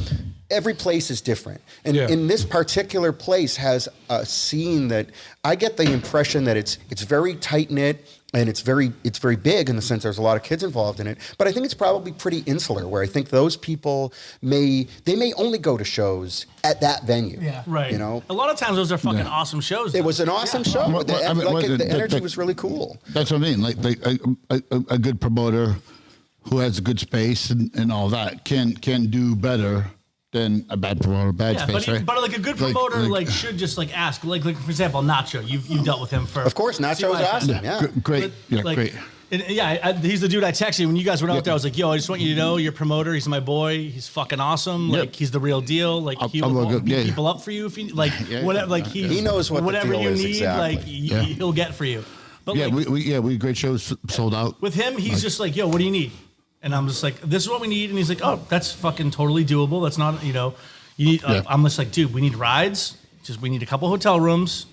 I might be some party favors, like some alcohol, like Kazoos and party hats. That's what he means. That's what he He's means. like, got you, bro. Like, and you're like, boom, done. Yeah. I mean, the idea that Let's just have it on record, like an email or a text message, so I can be like, hey, yo, remember you said like Yeah, no, 3 yeah. hotel rooms, or your dude's gonna pick us up or whatever, like in his shitty No. van. That's And they're not talking about this show particular because you know it was the thing, but it's not bad to have for your No, band. in general. it's been wild for my band, you know, even dealing with Nacho. Like we played CY Fest last year, and he booked a bunch of other shows for us. and you he was guys are like, doing next year too, right?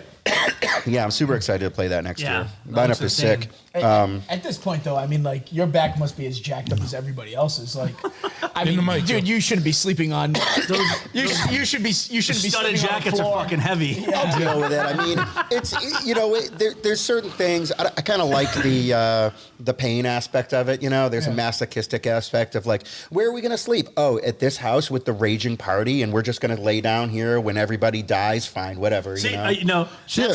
That's cool I too. like that. That's no, and like I'm okay with that if you're doing it for like 3 or 4 days. Yeah. But if you're out for like 2 For real. months, No. no, Well, no, I fuck actually- off. Give me a Motel 6 or a Comfort Inn. I am 44 years old. Yeah. I am in a punk band that, you know, as I get older, the fans of the band mostly stay the same age.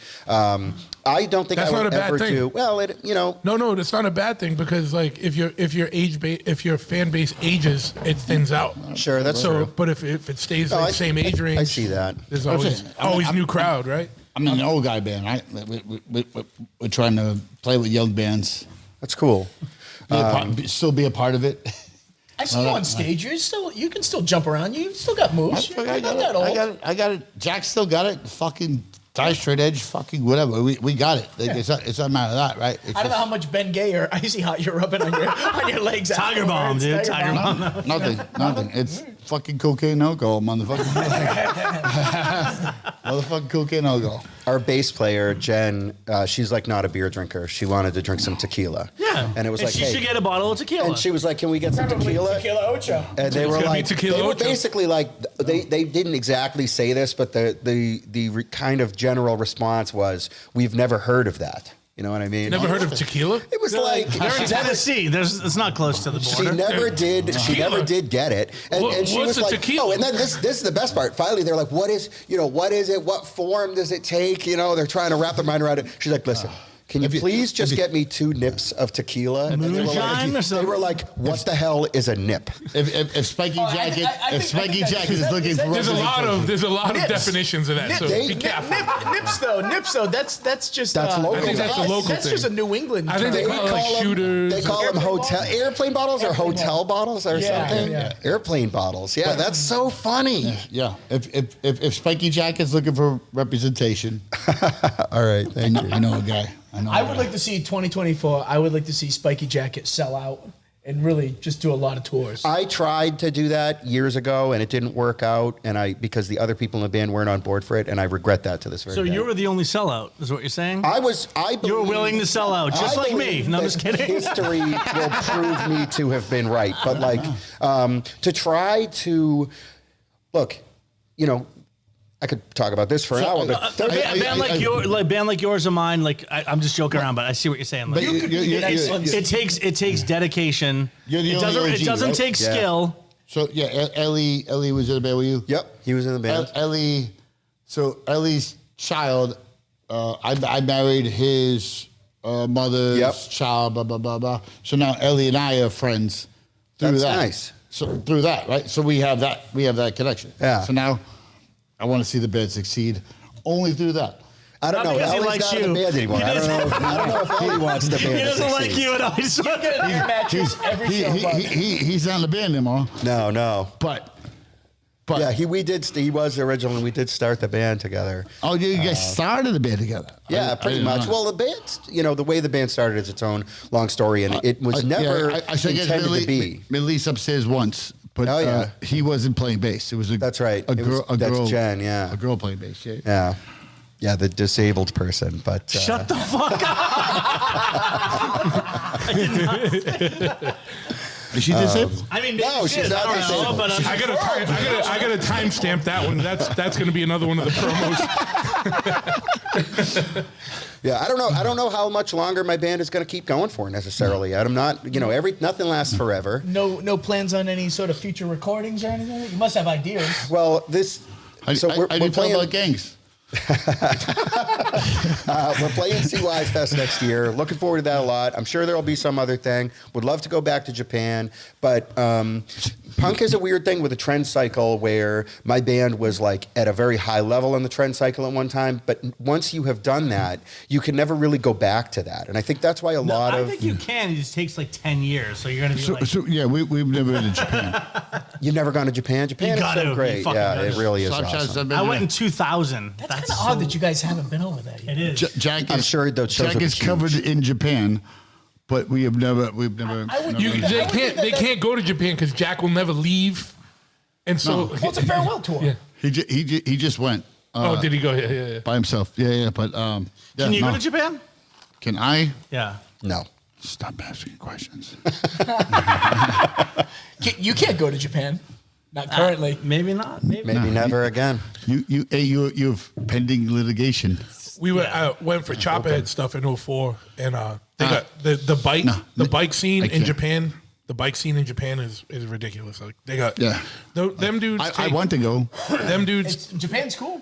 Speaking of All Japan, right, the all story. right. Can I talk a second Yes, on you my can. own fucking It's your podcast, show, it's please? your- Yeah, thank you. Yeah, I digress. the fuck up, Packer. Enough. Real talk. Real talk. Real talk. We're gonna Big truth has the floor. No, I don't even want to talk now. Someone else talk. No, I I want to hear about the bike. I don't give a bike shit. Stuff in I don't give a Japan. shit. Let's stumble through some punk rock shit. Let's go. No, go. No, you go. I want to hear this. No, I don't want that. I'll tell the fucking story. Okay, you tell the story.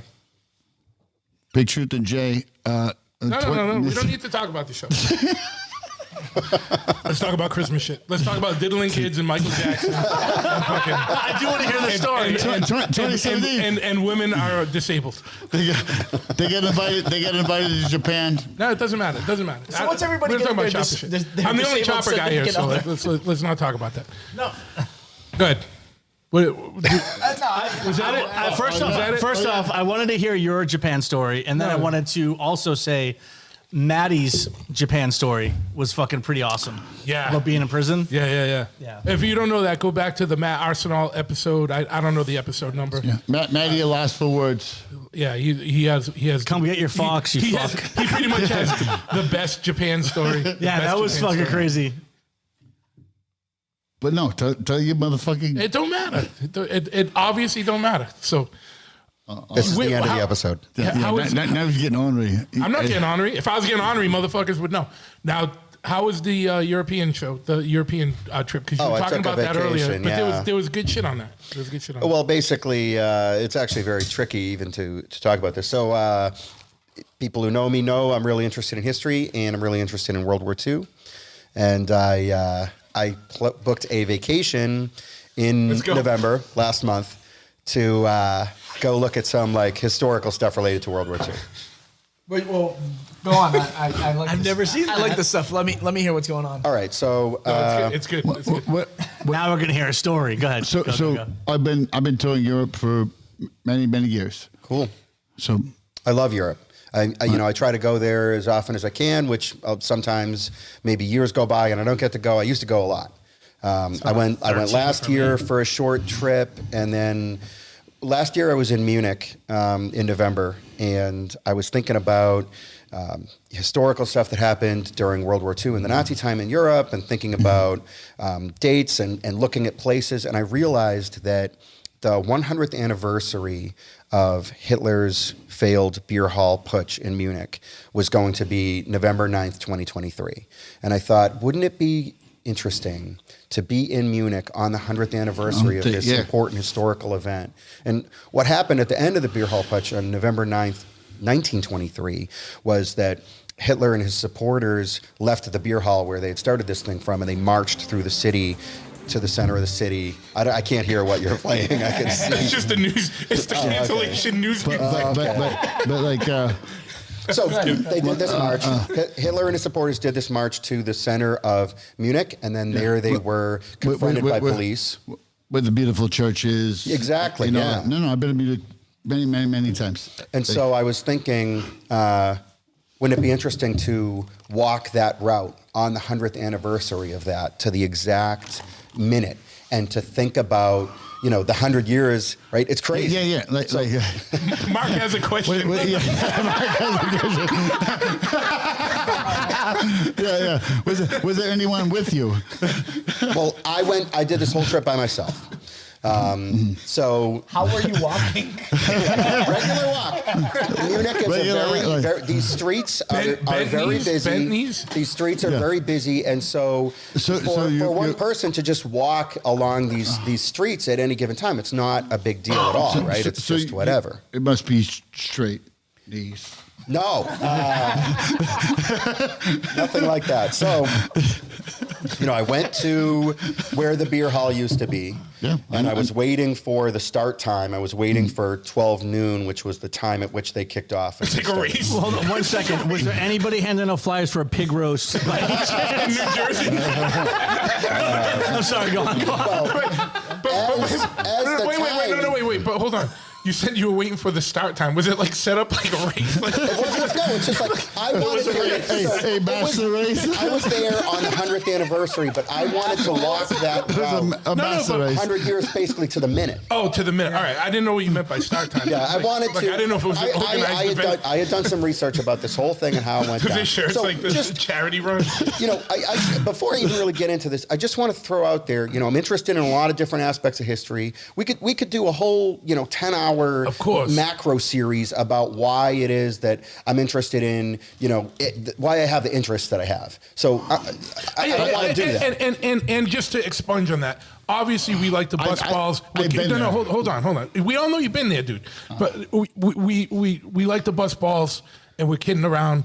And everyone knows no one at this table is a fucking fascist in any way, shape, or form. That's why we can fuck around and joke around. And if you're taking it serious and you're getting fucking butthurt, fuck you, come see us, right? Because we're not. Right. I'm not going to make any, I'm not going to make any apology here for being interested in any aspect of history. I'm interested in a lot of different aspects of history. I have my family history, United States Army, World War II, how I got interested in it when I was a kid. It's a long story, but I've been interested in World War II and the Nazis for my entire life. And I think that has actually helped me in a lot of ways in my life. And I think it gives me a lot of perspective. I mean, we look at shit happening Interesting now group in the of world. friends.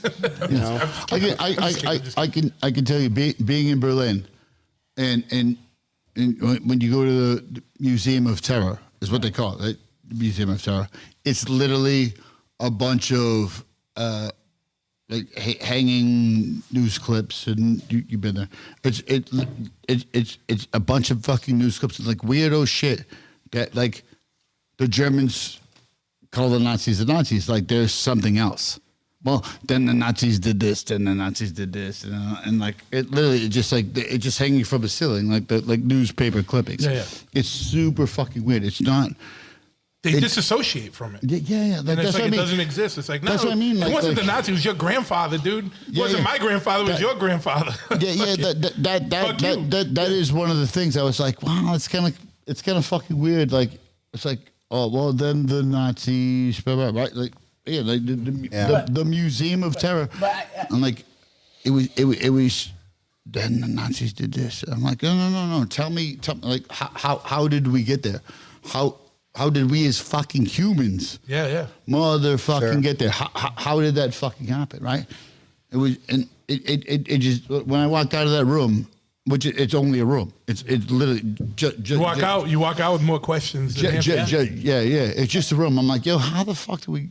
Like, how did that happen? What? Like, that's the interesting thing. Like, how did the world? Like, how did that whole thing? Well, this whole trip that I took was kind of planned in this, where the first days of my trip were in Munich and included this anniversary thing, and then after that, I flew to Poland and I went to Nazi death camps in Poland. I went to Auschwitz and Majdanek. So the trip Dachau. I went to Dachau on this trip. There. Yeah, that's fucking crazy. I'd been there before too. So this was a huge. I learned a tremendous amount on this trip. It included, this huge range of historical sites related to World War II and the Nazis, and it was just a really great experience. And when you were doing the in the mic, Joe. Oh, sorry. When you were doing the beer hall walk, was there any other historian people that kind of were? Well, there were people there. Yeah. Tell them the rest of the story. All right, so that's the interesting part. So it's coming up on noon. Munich is a city that I never lived in. I don't know it extremely well, so I wanted to make sure to get to the start time with plenty of extra time in case I couldn't figure out where I was or I got lost or whatever. So I'm at the start time, and there's maybe a half an hour before it's time to kick this thing off. And I'm looking around, and on the street around me are gradually forming little small groups of men. And I'm looking at them, and I'm like, right? And I'm listening to what they're saying, and they're speaking like all European languages. There's like other Americans there, there's British people there, there's Italian people there, there's Germans there, and everyone is kind of standing around in their little groups mostly. And no one is making eye contact with anybody else, or you know what I mean? But it's like, it's becoming clear. It's like, oh, I'm not the only person who had this idea, right? Which was not really a total surprise. Yeah. No, look, what's the motivation for these people to go there? I can only guess. Some of them. They're all history buffs. Some of them, right? Yeah. I mean, I would like to think, but I know that's not the case, right? And you could kind of tell, you're looking around, like looking at how people are dressed and like paraphernalia. Nothing overt, no Nazi stuff, but it's like, some guy's got a sweatshirt with some kind of a runic emblem on there, and like there's like a Thor's hammer makes an appearance, you know what I mean? And then there were some just people. in the history, man. Swastika is illegal in Germany. Isn't it is. Yeah, that's what I thought. All that shit. Yeah. All that shit. So it's not just swastikas, all that. Like there's bigger German bands that I learned. They have to. if I may interrupt, by all means. There's bigger German bands. They literally have to have guys at the gate, right? Like Cabal Bruder, not Nazi guys, blah blah blah, but they sing in German. Yeah. they pay guys to stay in the door. Anything you're wearing that's fucking remotely bullshit, it's like, nope, can't come in. That's what they fucking have to do. They're playing crazy. arenas. They gotta stop guys at the door. Yeah, I digress. Did you? It's funny. I mean, this is In the mic, Joe. In the mic. Sorry. This is just one of those random weird things. I see this on the internet. It always pops up. But did you ever see that story about the guy? He's like the 76-year-old guy who had like I think it was like a Panzer tank in his basement. Yeah. Like, did you ever see that news clipping? And like, I guess like they had to, He had way more than that. he had way more than that, but I guess he had to like surrender it or something like that. Where was this? He had bought like a tank, like I In think Germany. Okay. And if you know more, then tell me. But I think he had bought like a tank from like a scrapyard in the '60s, and he put it in his basement and he like rebuilt it. And I guess like in the '80s and '90s, he used to actually put like a plow on front of it and he used to like plow the streets. Jeez. But then when he became like retired, he just kept like this and like a bunch of other World War II paraphernalia like in his basement. And people just forgot about it. And then his neighbors like ratted him out. It's like, yo, this dude's got a Panzer tank in his basement. And they like stole this old man's Panzer tank from his basement. Now it's $1 million fucking tank. Yeah. There was a guy. now it's in a museum You or may something. have heard about this, Chris, because you're from the area, but this was probably about 20 years ago. There was a guy in Norwood, and somebody found out he was a German, like a soldier, and then all these people started like, it caused like a big scene and all this shit. And I remember that. yeah, In Norwood? He got outed as a he was like a soldier. like- he was like a German soldier. Yeah, more than a soldier. yeah, I guess. Yeah. I mean, that's the thing, right? In 84 in New Jersey. Yeah, I mean- quote unquote, more than a soldier, right? There was soldiers that just people that got drafted, and then there was So, soldiers that it's were like, believers. It's like, what yeah. are you like I'm 90, like 87 years old. I was a 15-year-old soldier or whatever. I don't know. Like, Merry Christmas, everybody. This has been the weirdest fucking Christmas episode. This is the ever. best Christmas special ever. Hey, Chris, go ahead. Sorry. All right, basically, 12 o'clock noon comes around. All these little separate individuals and groups of people. Does it turn into a race at any point? No. Right. That's just one- It's just like, Race imagine everyone just starts walking in the same direction at the same time without any signal having been given, without anybody making eye contact with anybody else. was there a guide or anything? No. No. Okay. Was there anything like camera crews or anything No. like that there? No news or anything like that? No. There was How long of a march was it? half an hour. How many questions does Joe have before this guy can tell his story? All right. All right. I'll go get a beer. Sorry. The fucking Riddler. Did the walk. It was just a walk. A person seeing people walking by would never have even been able to grasp that there was any group of people moving in any direction. The street is very busy. There is people walking, but it's not like a procession. It's not a march. You know what I mean? It's not a demonstration. It's not a display. And I was by myself, so I was just kind of thinking about the events. Thinking about the weight of 100 years, what happened 100 years ago at this moment on this spot. It was meaningful to me. It was worthwhile to me. And then at the end, we got to the place where the confrontation with the police had happened, and people kind of mostly just sort of dispersed. But not everybody dispersed. I didn't bother to flee. I just kind of stood there in that square that you mentioned with the beautiful church by the Feldherrenhalle there. Yeah. And the Odeonsplatz there. And I started talking to some of the other people. I'll also mention that we're all doing shots, and he poured a shot. He had COVID. No, it's all good. So he did not deny the shot. He's did going not to do deny the it. shot. Yeah, see, So- we're all doing shots together as friends.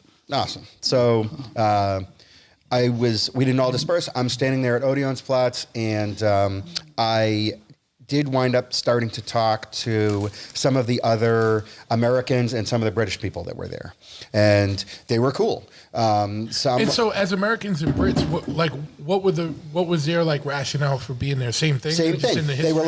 like, we wanted to come here on this anniversary. We wanted to see sites related to World War II in Munich. We wanted to look at, As the Nazi people government who- buildings. Yeah, as Historical enthusiasts. They're history buffs. They're on a history. and they're themed- people whose grandfathers could have been there Exactly right. as opposition. And So got started talking to some of those guys and I say, hey, we could go get a beer. We could talk about this. It's like, that's cool. You know what I mean? These guys seem cool. And then there was another American guy who came over, and this dude was giving me really sketchy vibes. And I did not want to be associated with the sketchy vibe guy. So I still kind of wanted to hang out with the other dudes, but I needed to, these other dudes that I was talking to, like everyone's sitting here, this is going to sound maybe insane. All of us sitting here at this table, 1 hour and 37 minutes. Just time. This is gonna sound insane. All of us here at this table have a subcultural background where we are like, we're exposed to like Nazis, violence with Nazis, skinheads, controversies about that. So that's like part of our identity.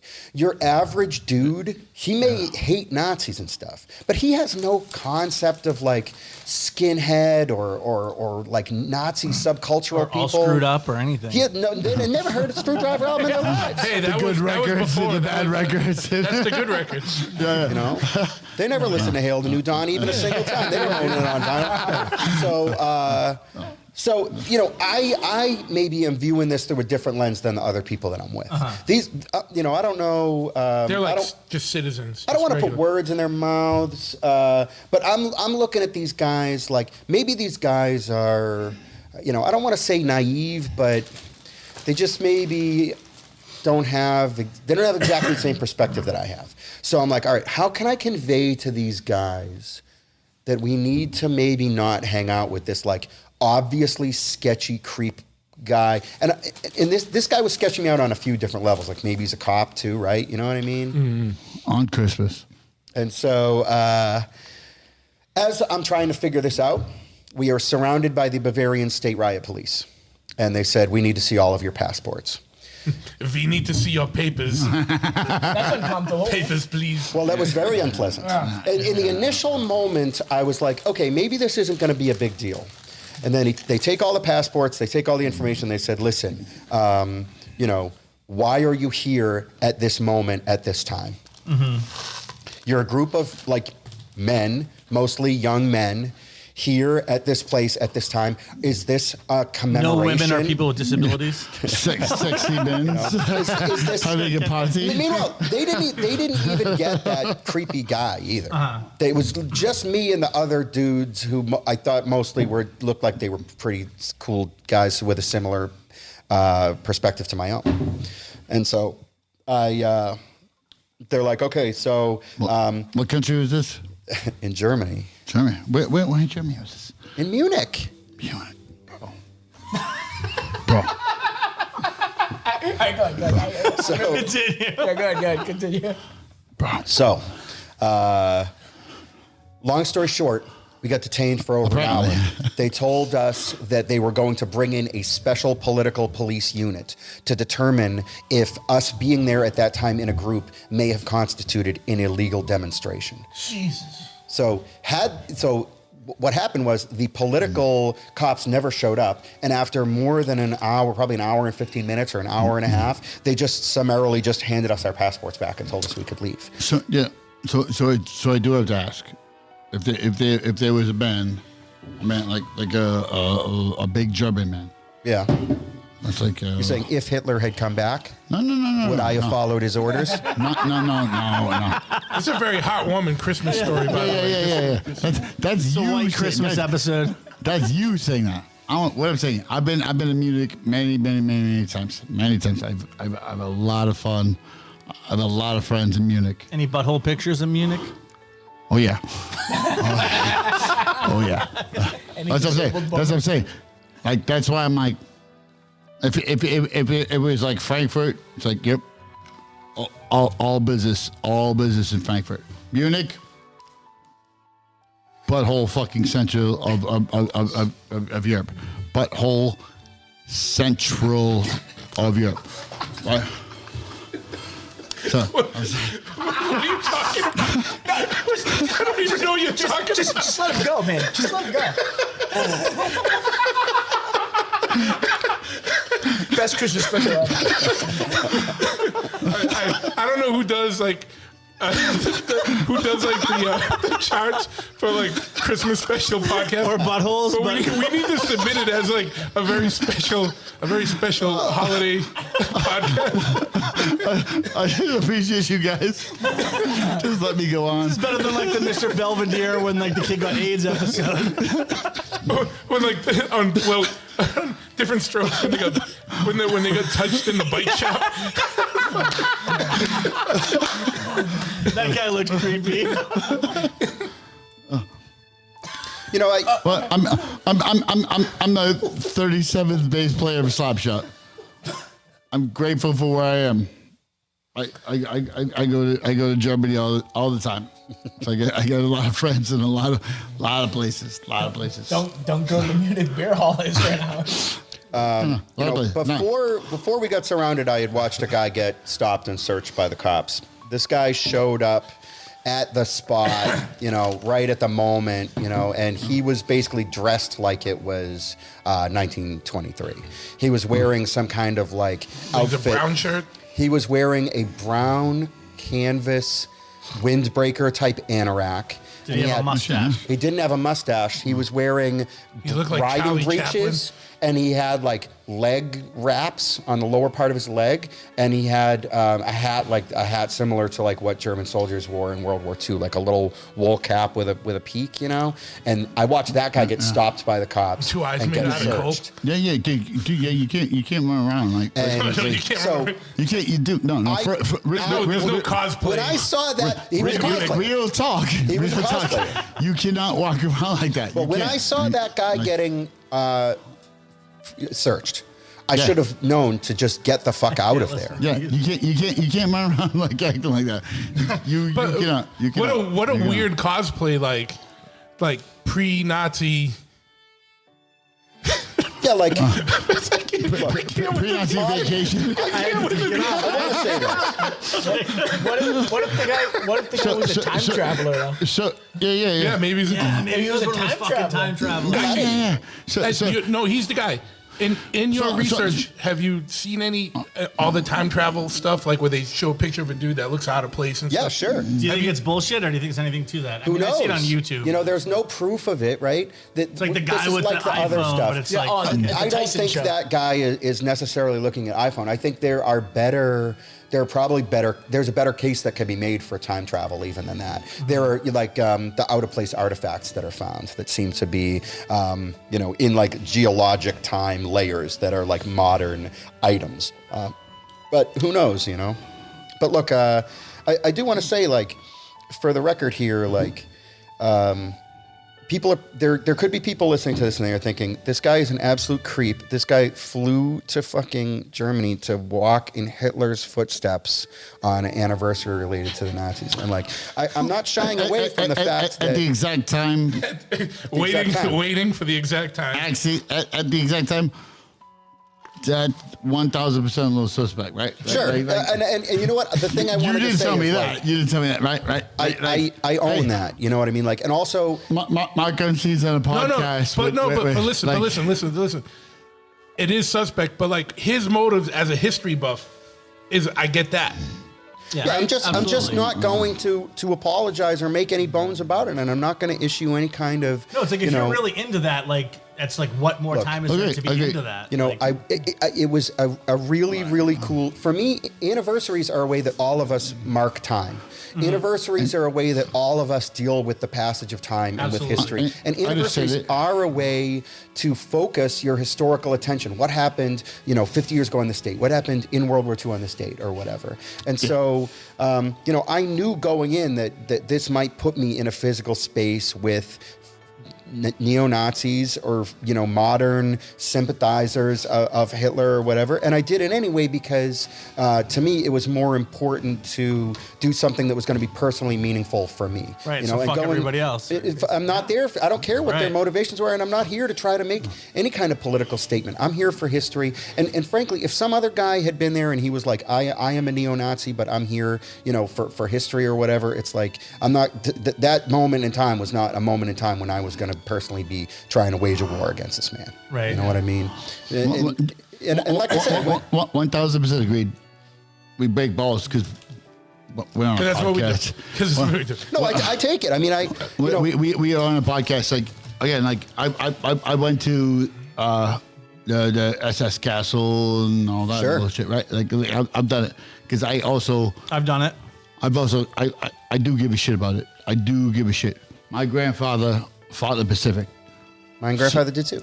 right? So my like That's how hearing his war stories when I was a kid really set Because off we're the my same age. imagination. You 44, 45? 44. Right? Yeah, exactly. Right. So I'm 44. My grandfather fought in the Pacific. If you were 50, your grandfather fought in Europe. Mine did. Yeah. You know, that's literally how it went, right? Like how you got drafted, yada, yada, yada, right? My grandfather fought in the Pacific, right? He didn't talk about it. They weren't making fucking nice movies about it and fucking blah, blah, blah, blah, blah, right? What? I did I They made the Pacific though. did I talk about this, Pearl Harbor? No. Did I talk about her, Pearl Harbor story? Because only be with you guys. Pearl Harbor story. No. So here's a Pearl Harbor story. I was a kid when Pearl Harbor, the movie Pearl Harbor came out. Yeah. So Horrible movie. we watched the movie. Yeah. Watched the movie. I was a kid. I was like 13, maybe 14 years old, right? My grandfather fought in the Pacific. He already passed. Grandfather, my father, always career military guy.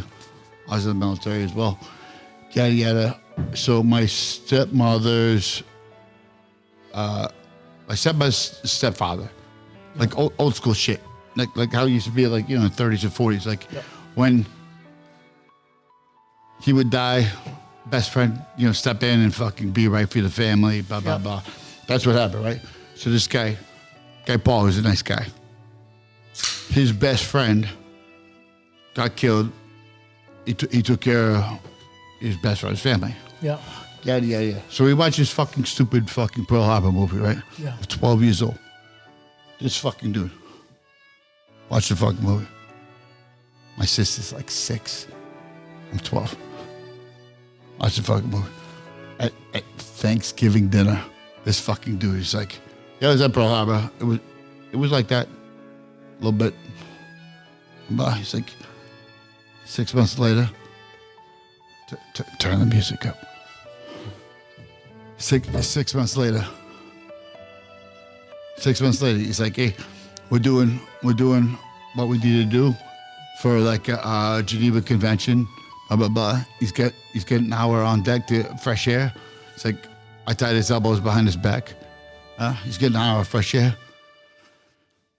Motherfucker jumped off the fucking boat.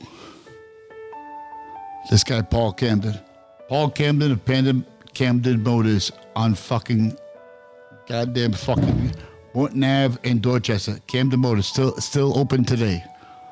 Paul Camden Motors. He looks at me in the fucking face. I'm 12 years old. He's like, I got him before he hit the water. Got him before he hit the water. He's like, I was at Pearl Harbor. Wasn't his life to take. Some hard shit. That's You told me that, yeah. That's a yeah. But you didn't say it on this. That's what. Yeah. That's a real story. That's heavy. Paul Was Camden. it a German guy or a Japanese guy? A Japanese guy. That's Paul Camden. It's a real story. You can look it up right now. You can Google his ass. Paul Camden Motors in Dorchester. It's Camden Motors still there, bro. Dude, I was 12 years old, right? He said that. My father was a career military guy. He was just like, yeah, man. Stepmother was like, what the fuck? Why would you fucking say that? Was that Thanksgiving dinner you said? Thanksgiving fucking dinner. When that movie fucking came out, I was 12 years old. Yeah. It's a fucking real story. Real story. Because my sister didn't really like understand it, right? She's my half sister, right? But like, yeah, she 6 years old. She didn't fucking understand. He's like, hey, it wasn't his life to take. I got him before he hit the water. I was at Pearl Harbor. Intense. Merry Christmas, motherfuckers. How long did you get detained for? It's like an hour and a half. Shocked. Merry Christmas, yeah. And of course, I'm sitting there and I'm thinking, as the time's going by, I'm thinking, you're so worried so worried about what I was thinking about. You're so worried about what was going through my mind or what my motivation might be to be here at this moment. It's like, my ancestors who fought in World War II fought on the Allied side. Yeah. And you're the fucking German cop demanding to see my papers and detaining me. So it's like, if you're really so worried about Hitler coming back. Did he have a cigarette coming out like this? One of the riot cops was like an American girl from Columbus, Ohio. Oh, so she was disabled. I was pretending that I didn't speak any German because I didn't want to give away that I could speak and understand German because I knew that they would be talking about me and us and thinking that I couldn't understand. Yeah. And they were like, look, at some point, the riot cops were even like, look, we don't think these people should be detained anymore. We think these are just tourists. It's a misunderstanding or whatever. But orders are orders. We have to wait for the special police. Meanwhile, I'm ready to delete my phone, right? Delete everything on my phone. Just because I don't know what the fuck these special police, German special political police cops are going to be looking at. Yeah. Did you ever used to watch that old History Channel TV show, Cities of the Underworld? No, I never saw it. You never saw it? So, did you ever used to watch it? It's a great show. Yeah, they had 3 seasons, but they had the guy would just kind of go exactly just underneath cities of things. And they had a couple of episodes that were just all, they had one in Munich, they had one in Berlin, and it was all things that Hitler had started building and stuff like that, like the underground highway, sure, and stuff like that. On your travels, to go over in Europe and stuff like that, did you ever gotten to those places that tourists can't get into? You've had friends that are just hey, I know how to get to blah blah blah. A few times, getting into former air raid bunkers and stuff, like and also a lot of those are venues now. You know what I mean? I found that sometimes, for real. Some of these places are still being used as warehouses or for storage or for whatever industrial purpose. And I found that if you are polite about it and know who the person to ask is and ask, they'll just let you go in there and check it out. You know what I mean? They're not surprised to hear that someone is interested in looking at it. Yeah. And so that must be pretty common, I'm guessing. I would think so. I think there's some stuff that a lot of people probably don't see and don't know about. I mean, some of these places like Auschwitz, I don't know, they get 1.5 million visitors a year, you know what I mean? But there's other stuff that is, I think, very important, very compelling, very interesting, tells an important story, has a real good sense of place, maybe is kind of untouched since World War II that relatively few people know about. Yeah. That music, man, just... The whole time it's been an instrumental music. You understand? There's literally a club called the Music Bunker. The Music Bunker. The Music Bunker. It's in Hanover. Das Music. I've seen that place. Yeah, I played there. That's cool. It is literally the worst sounding fucking place. 4 foot thick concrete walls. But exactly. Like you walk into a motherfucking place, but all of those old places are communal places now. They've been taking over, right? It's look, we have these. We're not going to disregard them as nothing. They're here.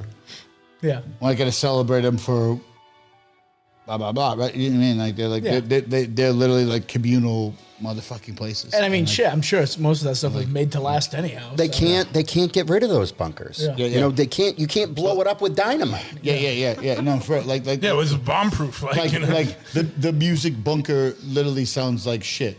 Yeah. But it's is it a fun place to play? We're like, oh shit, we're playing this fucking crazy Music Bunker. It's no, it sounds like shit. I think we did that with Blood for Blood. It was it's horrible. It's like a 500. Das Blood for Blood want to play Das Music Bunker. I had a great time in Poland. Poland, I'd never been there before. Poland's wild. Blew my mind. Yeah. I mean, I've been to Germany, I don't know how many times, how many months I've spent there, but Poland was like a whole other level of a thing. Everything was so cheap. And it's kind of a weird, lawless land. You can kind of do whatever you want there. Yeah, and Polish kids want to come out and be a part of it and all that, right? 2-3 hours. They're like, yo, we're out here. Yeah. right? From England 2 weeks ago at like 4 in the morning. No, I was in. no, for real, like Poland used to fucking suck. Like, I've been touring with bands fucking 25 fucking plus years, right? Poland used to fucking suck.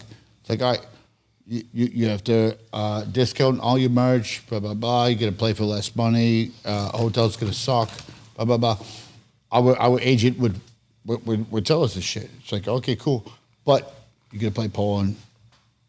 Is what the fuck it is, right? That's the shit that like some kid in Florida maybe doesn't understand. I don't know, right? Like, wait, we're playing Poland. It's gonna be weird.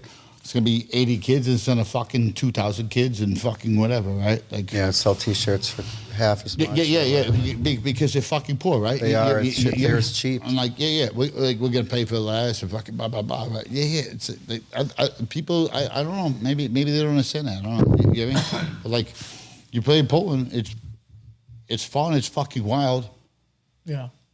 Well, Poland's changing fast, like a lot. That's part of the reason why I did this trip, because a lot of World War II sites that I wanted to look at have changed in the last 5 or 10 years, because the whole place is blowing up. You know what I mean? Yeah. What's on the list of like for World War II stuff? What's on the list of places that you haven't yet visited that you want to visit? Well, there's got to be a shitload, I'm guessing. Auschwitz was really like the biggest one. You know, that was my real bucket list one.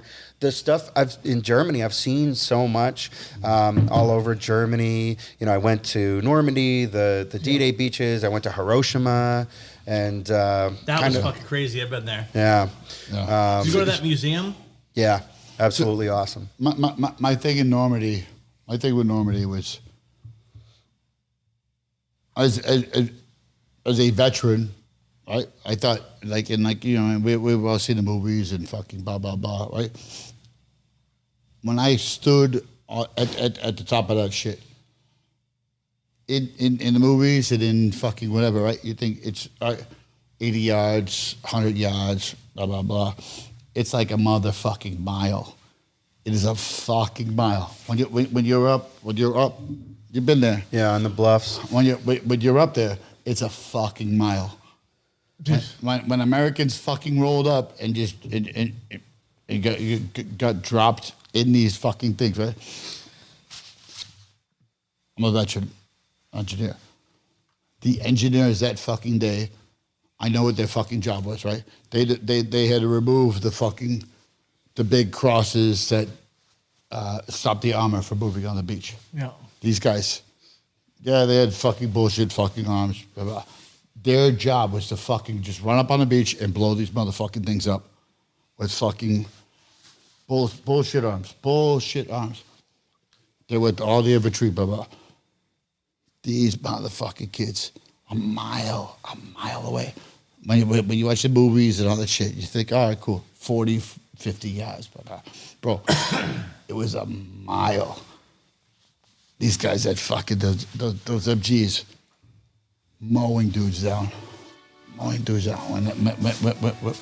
I guess some of at least. I'm not bullshit, right? No, it's true. In at least one case, every single person on the boat was dead or wounded before anybody could get off.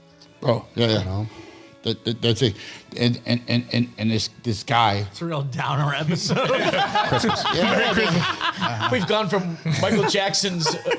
This is the end of my travelogue. I was in Krakow, walking down the street, 10 o'clock at night. Some guy comes up to me and says, hey, he could tell I was an American tourist by looking at me. He's like, hey, you want to come into this place? This is a bar, has cheap drinks, could be some pretty girls in there. Come come in and give it a try. And of course, he's a hype man who's paid to, and I'm like, no thanks, you know.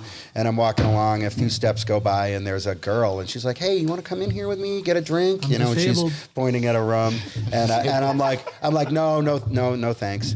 And like 2 steps later, another girl comes up to me. She's wasted. Her eyes are going in 2 different directions. And she said, listen, I've got a better offer for you than that fucking bitch. Are you ready for a wet pussy party? And I laughed out loud so hard. So you followed her, right? No, I was like, I have to go back to the hotel immediately. I don't know where I am. I am clearly standing out as a tourist. Mark and I are like, what? Did you get her number so you could get some butthole pictures? Clearly, you know...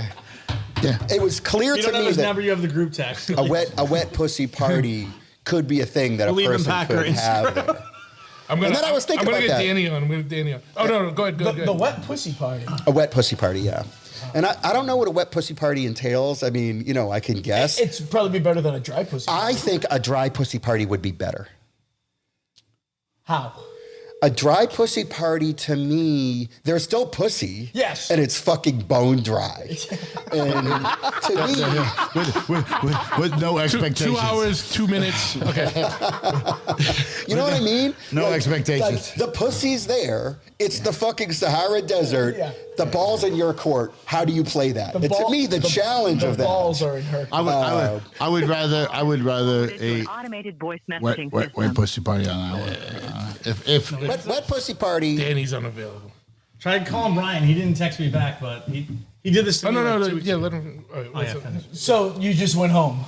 I went immediately beeline back to the hotel from that moment. I was like, But you were up all night wondering what that wet pussy party was. well, I don't want to get rolled. I don't want to go into the Yeah, wet pussy that party definitely, room. That definitely was. That was ended probably, in, yeah, somehow. ended with you not having your wallet or your passport Exactly. anymore. You know what I mean? And like, good call. there are, I think it's, And you getting like fucking sprayed with shit and be like, you're the wet pussy. there's prostitution there. But yeah, like you go into a room, the door closes, a closet door opens, and 2 dudes come out and like punch you in the face a few times to let you know that like you're not getting out of this That's a without crack feeling out some hello. pain. Yeah, you know what I mean? That's what I was imagining. Hey, fun boy. But I How do love you that like she the called. wet I pussy also love that she party? called the other still sex. who were a fucking bitch too. That was. Always like that in Europe. I don't know if they work together as a tag team, but I just thought that was the most beautiful thing. Hey, Brian, are you here?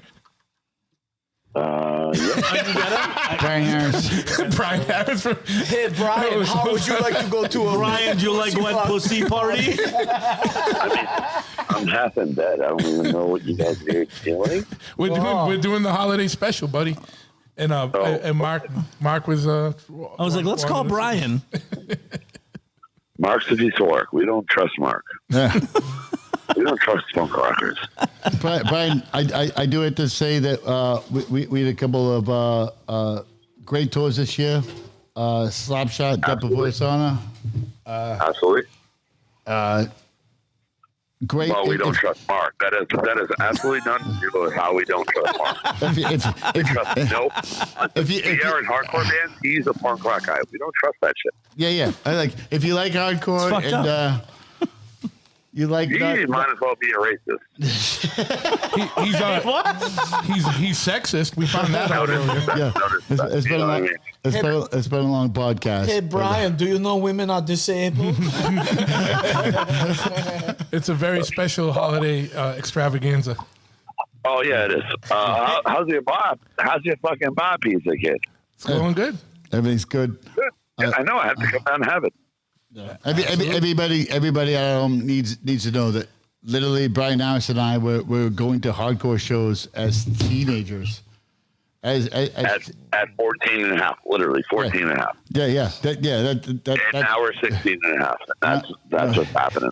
And then we are, yeah. I'm very grateful, and I tried to mention it on stage in Eindhoven, Netherlands, but like the second that everyone stops and you have to like talk in front of like 7,000-8,000 people, you're like, what the fuck was I gonna say? How was your last run? It was big Yeah. tour. It's great. It's quite a mummy myth. I don't know. I basically played bass and slapshot. But I can't play bass. Yeah. I borrowed Brian for a little bit.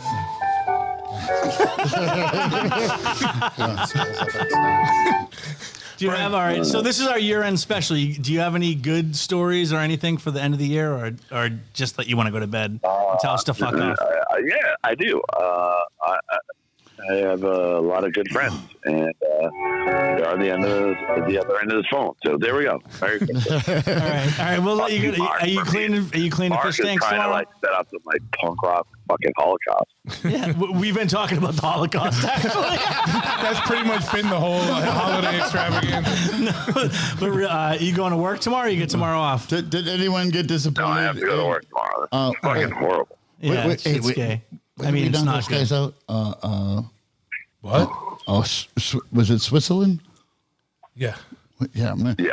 Remember that time in By Switzerland? the way, Packer was wasted when he got here 4 hours ago. Just so you know, just to put this into Remember you guys perspective. beat up those poor maintaining really innocent good, people in Switzerland? No. What? Allegedly. So there's a story that we haven't shared yet. That like it's that's before the song. Allison's now like, fuck all of you guys, but no, go on. Yeah, she's yelling at me. Yeah. So all right, what happened? What's the story? We're all in Switzerland. Yes. Right. Allegedly. Yes, we were. Allegedly, We're all in Switzerland, and so like it was just one of those like weird clubs, and like unless you go and hang out in Europe, you don't understand. Like it's and then the guy spoke in your face, and you gave him a countdown, and then we had to murder them. But it's like a private club, so like by murder, I watched and then broke it up just for the sake of the police. I'm like, yo, I'm gonna hit this dude. I remember looking at you and looking at Truth. Yeah. And like, no, you looked at Truth and gave a countdown, and then might have told them not to ever do that again with your fist. Yeah. But I came over there and was like, oh, you should just get a candy cane or something. I don't know. All right, Brian clearly wants to go to bed. It's good to talk to you. I love you, even though you hate me. I absolutely do not hate Mark. Listen, all I want to do is go on tour of the punk band, but Mark's like, oh, I cannot put a band together.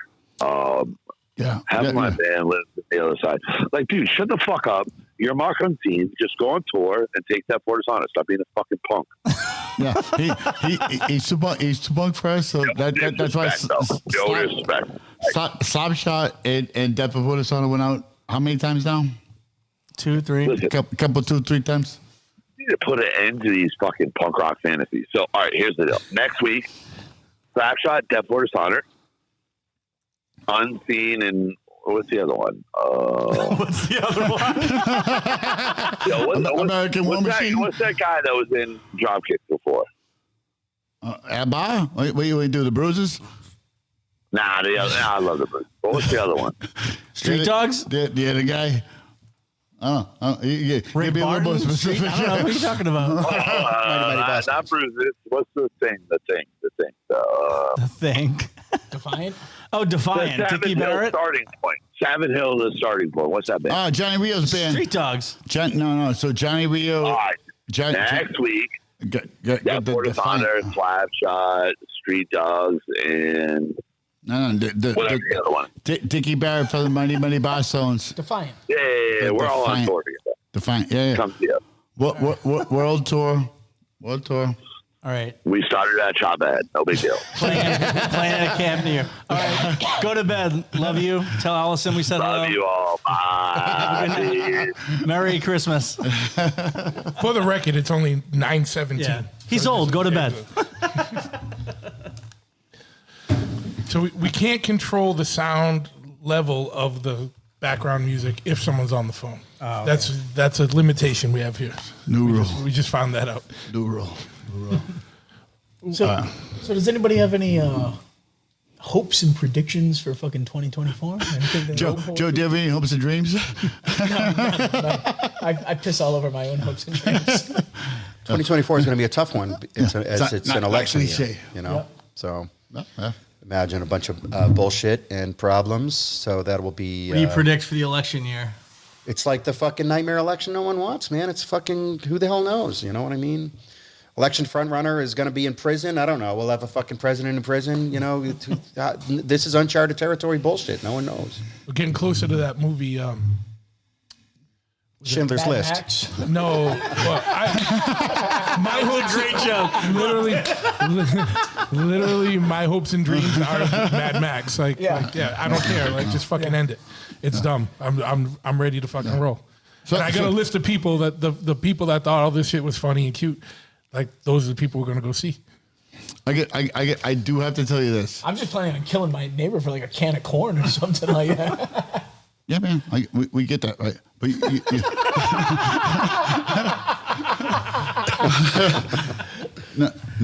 now you have to understand, right? Like, him and I like own shit. Yeah. Right? Like we. So you guys gonna need some rooftop Koreans? We do. It's just super fucking funny. It's like, bro, the hardest thing about like doing what we do. Yeah. Right? because like he owns this place. We're sitting in Chophead, right? We're sitting in a fucking 3,500 square foot fucking motorcycle shop, right? Bunker. He owns a tattoo shop. The motherfucking hardest thing that we do, we own a bar. We have 12 employees. Yeah, 12. Right? Oh, damn. You got payroll and shit? Who do you Who do you use? ADP. ADP? Bro. Just switch over to Paychecks. I did. I have better luck. Dude, there's 12. I'll get like a month free if you guys switch over. That's why. This Going back to. Where's the music? I'll give you my dude's info though, for real. We just bust ass. We bust ass. ADP fucked me for a long time. All week. We'll talk off the. No one wants to hear our payroll stuff. Where's the tax guy? We just bust ass. My prep cook gets in at 9 a.m. 9:05, I get a phone call from my prep cook. I'm in a prep. Thanks, bud. Wait, what happened? Did you say? I guess he didn't come in. Is that what? No. He called me. He was right. He was in 9 o'clock. 9:05. 9:05. I'm in a prep. Woke my ass up. Right. I get. If I can sleep in for fucking 3 hours, I wake up at 7 a.m. every day, right?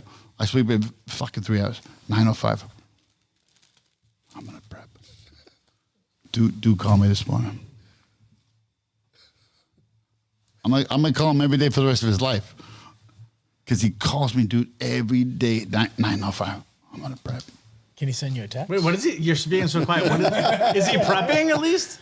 He's prepping. Okay. He's fucking prepping. He's like calls at 9:10. He goes, "I'm making the pizza dough." Yeah. Is he Italian? I'm prepping. Dude, Great. Truth and I are his bosses, right? And it's fucking hilarious. It's fucking hilarious. Because then it's weird because I'm like, Josh. I'm not saying like Truth. Yeah, it's like this is my brother Truth, right? We own the fucking bullshit, blah, blah. And like he does the front of the house stuff. I do the back of the house stuff. Yeah. And it's just fucking hilarious. And like, I'm like, he's like, I'm prepping. Well, I mean, it's like, I know, motherfucker. Like, that's what I pay you to do. Like, I appreciate that, but I partied last night, so don't text me. Yeah. It's just like, give me like a noon. Be like, I made 60 doughs and a vat of sauce. Yeah. Dude, it's fucking hilarious. It's fucking hilarious. It's like, bro, I didn't know Homeboy was like a rock star. I'm like, bro, everyone we know.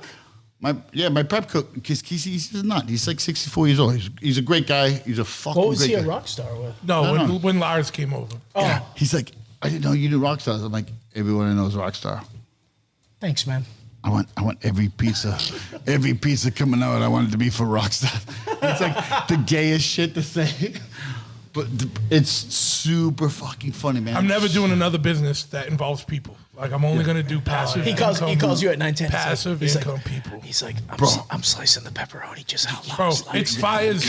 That's like it's like I wish I only had one call, but it's fires all fucking day, dude. Like, and it's just and it's the dumbest shit. I'm like, you're a fucking grown adult. Like, this is not a question you need to come to me for. But I'm not complaining. So, it's good to have employees, man. There's a lot of places one reason that why. can't get No. But that's the thing. Like, every day we kind of blessings that. Like, I love you. We have decent employees, and we have a waiting list for people waiting to get in, whereas other places can't get anybody. And it was funny because the long and short of it is the first two people we hired for the kitchen didn't work out, and then when the dude left, he's like, "Good luck finding him." We had the motherfucker replaced the next day, and we got motherfuckers waiting. We got like 4 or 5 people waiting to get in. So it's not a thing. It's just literally. It's things that every business owner owns, and it's not even. It's not worth complaining about. It's just what it is. You know what I mean? And it's just dealing with shit. And it's, dealing with 12 different personalities. The worst is just as a business owner is just waking up me like, how many fucking 2 people call out like my day's so fucked. Yeah. Like, it's like, and the good thing is that we got good systems in place, and we got people usually will cover. Very rarely do we have to go in and cover a shift anymore. And that's awesome. And that's the good thing, man. So that's the blessing of this year. It's like we got the bar running, we got it running smooth, we got the kitchen in a month. It's like it's pretty much running on. We got all the systems in place. We got good people in, And, you know, we bust balls and everything. But, like, at the end of the day, man, we're thankful for the people we got working for us because they're doing good. Yeah. And it helps us a lot. You know what I mean? Even like, the little pain in the ass shit, it's just whatever. But could be worse. We could be there fucking 10 hours a day every day. Like, you know what I mean? So, I mean, can you imagine if you got that call at, like, 9:05 in the morning when he goes, hey, I'm calling in sick. You're prepping, motherfucker. Yeah, no, yeah. Bro, it happened once. He's like, I wasn't planning on being here all day. Right. Like, I guess I'm not cutting hair or taking anywhere or doing that. Why didn't you think that? You're on the schedule. Yeah, Remember that day? Like, why didn't you think that, bro? It's just baffling. Sometimes just dealing with people is baffling. Oh, yeah, I couldn't do it. Yeah, I mean, it's fucking brutal. The shit I will legitimately fucking complain about because my livelihood is mostly from tattoo removal. Yeah. And at this time of year, just motherfuckers don't show up. And it's like For appointments, you're talking? for appointments, and Dan, it's like all day too. Like every day we get someone that doesn't show up. Like whether for a tattoo or tattoo removal, it's like you motherfuckers are on your phone 24 hours a fucking day. Like you have make an appointment. Notice, a fucking and it's all out there notice. 24 hours. I would never think of making an appointment and not calling and just not showing up. Yeah. And then just being like, oh, Whether it's sorry, a I dentist had to or a work. doctor or and it's whatever. like, you knew you had to work. Why didn't you just fucking give me a fucking heads up, you fucking piece of fucking garbage? You know what I mean? Like, garbage fucking humans, dude. Like, 90% of the human population is fucking garbage, dude. And COVID didn't kill enough motherfuckers, dude. That's my Christmas fucking message Timestamp to that one. everybody. Nice. Timestamp Where are we it. at? Where are we at? For the amount of damage that it did to the American economy and to the U.S. small business, it didn't kill enough motherfuckers, dude. Like, I'll go on record saying that, and I stand behind it. And fuck you if you disagree. Dipper Cafe, 1367 Purchase Road. Come on by, dude. It's all fun. It's all fun. It's all fun. yeah. Don't show your vaccine card, get a discount. Yeah, dude. I don't give a shit, dude. Fucking. Yeah. Nah, What do you guys have future hopes for the bar? Anything else coming down? You guys got The train's gonna open and it's literally right across the fucking street. You know what I mean? Yeah. That's So going to be good for you, I would assume. hopefully, or it's just gonna be a bunch of New Bedford fucking vagrants hanging out like they do at the bus station. It's rolling the dice, dude. Everything's a gamble, dude. You know what I mean? You guys got any sort of entertainment plans or anything like that coming up in a few? Well, yeah, 100%. So, all right, so Acoustic Battle Ruins performance. And Yeah. Pig roast. For 10 grand. Yeah, you guys could probably do a pig roast, right? Out back. Yeah, we could. Yeah. nah, yeah, I mean, like, so the bar is doing well. Like the whole idea, right? So now we're 14 months into owning the bar. We opened Been that long? 14 months, yeah.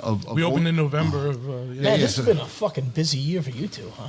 Yeah, Yeah, it feels like 3 days. Yeah. yeah, it's been a crazy busy year. So that's when you say, "What's my hopes and dreams?" Is that I don't fucking die from a fucking stroke. It's all over your fucking hopes and dreams. No, I'm just kidding. No, I hear you. Yeah, no, we work every day. We work every motherfucking day to do this shit, and Smell an Oi album. yeah, like, but then he does one more, right? Because like American Oi Machine. American Work Machine. every week he also does a podcast on top of everything else. Right? Every Like, other week. So like I you know what I mean I bitch about like all the shit I gotta do with Slapshot and blah blah blah and all this shit, right? But like yeah, like we get this business. He's got this fucking where we are right now, right? Das Bunker of bicycles. 5,000 square foot fucking motorcycle shop. He's got a tattoo shop, right? And like blah blah blah. If I was German, I'd be like, I like doing podcasts in your shop, but the tattoo place so much better. Your first album is great. Your second album is shit. No butthole photos for you. No man, like honestly, we got a great push when we came out, and him and I were talking like, hey, let's not put this on this one specific Facebook group because that's The pizza. live and die by this fucking Oh, like stupid. South Shore Bar Pizza bullshit or whatever. South Shore Bar Pizza is a fucking cult. People follow it like a cult. Fucking cult. Pizza cult. Dan Yeah. Joyce is like the leader. Is he?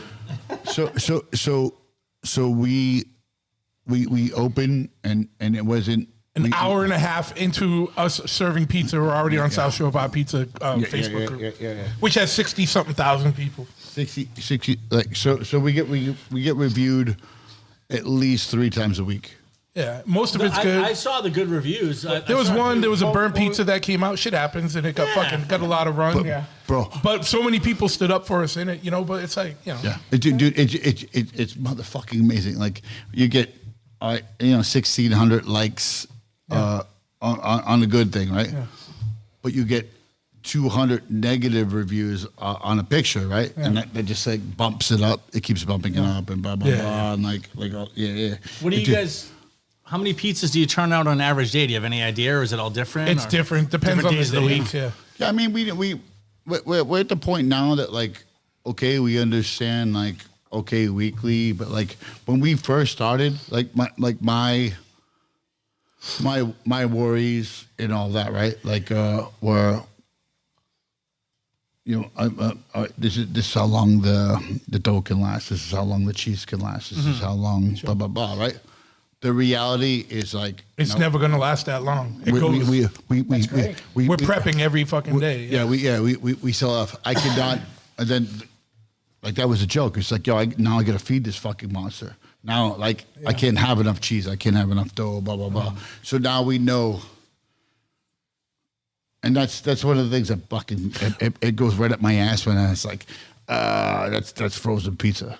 Yeah, fuck you, dude. Like everything. We make the dough, we make the sauce, we make the cheese. Everything was made. I can't wait for, like, in like 2 years from now when you guys get like a scheme like, we should open a fish and chips place. No, like, you guys no more service shit. No more shit that involves people.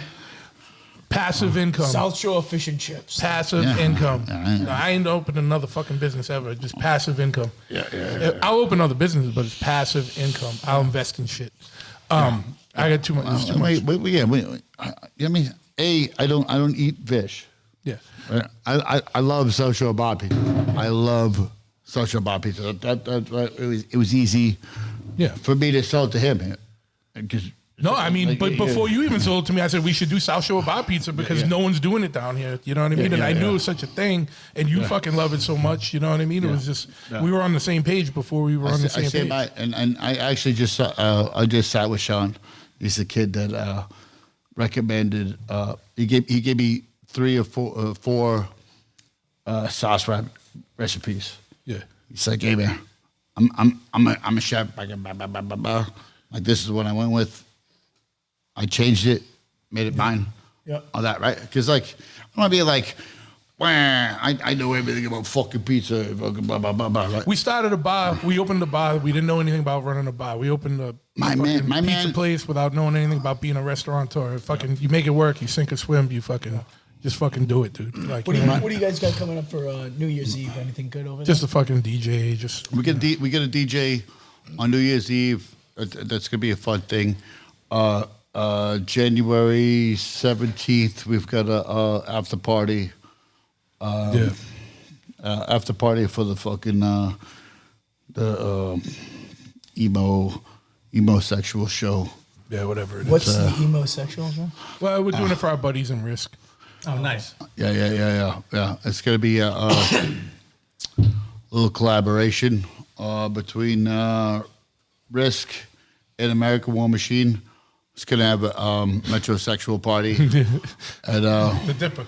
Come on back. At the Dipper. They're playing with this other band over at the Vault. So they're playing over there. They're opening for the Vault. They're opening for at the Vault. At the Vault. They're opening for Sean's band. What the fuck? In Spirit. Oh, yeah. In Spirit. In Spirit's playing. Inconsequential. In Spirit wants to hang out with the bar across the street. Good for them. Music core. Good for them. Good for them. Good for them. Good for them. Hey. All right. So anyway, yeah. Risk is doing all the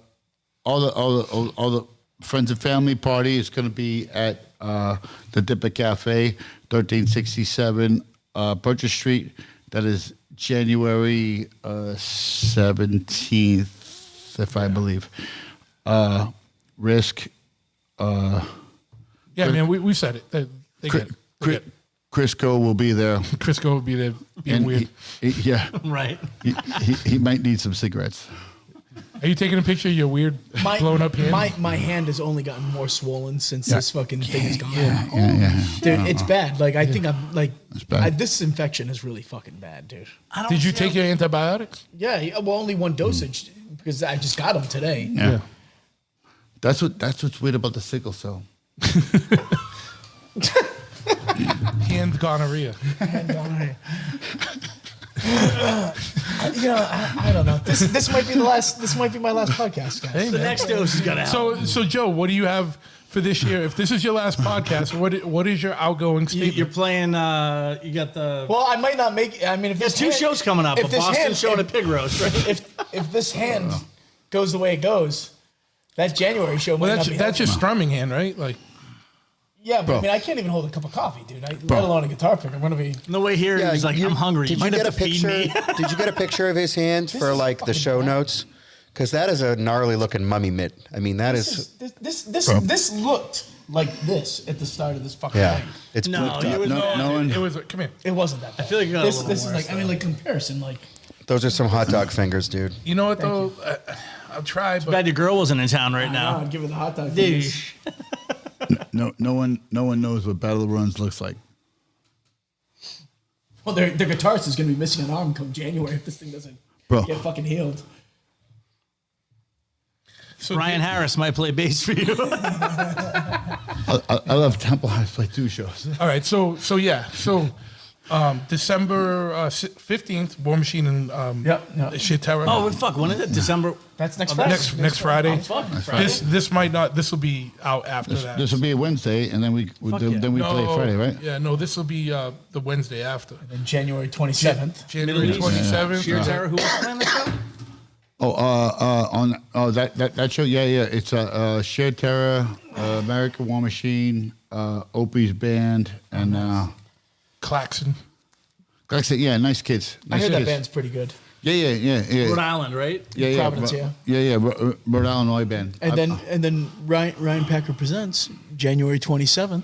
Battle Ruins, Templars, Violent Way, Marauder, minus The minus Marauder. the minus Marauder, Real and Marauder. Powerhouse at the Battle Paradise- Ruins at the minus Paradise- show. Yeah. minus my right hand. Paradise Rock Club tickets are still available. Get them while you Very can. limited. Jump on it. Jump on. Yeah. Not for real. I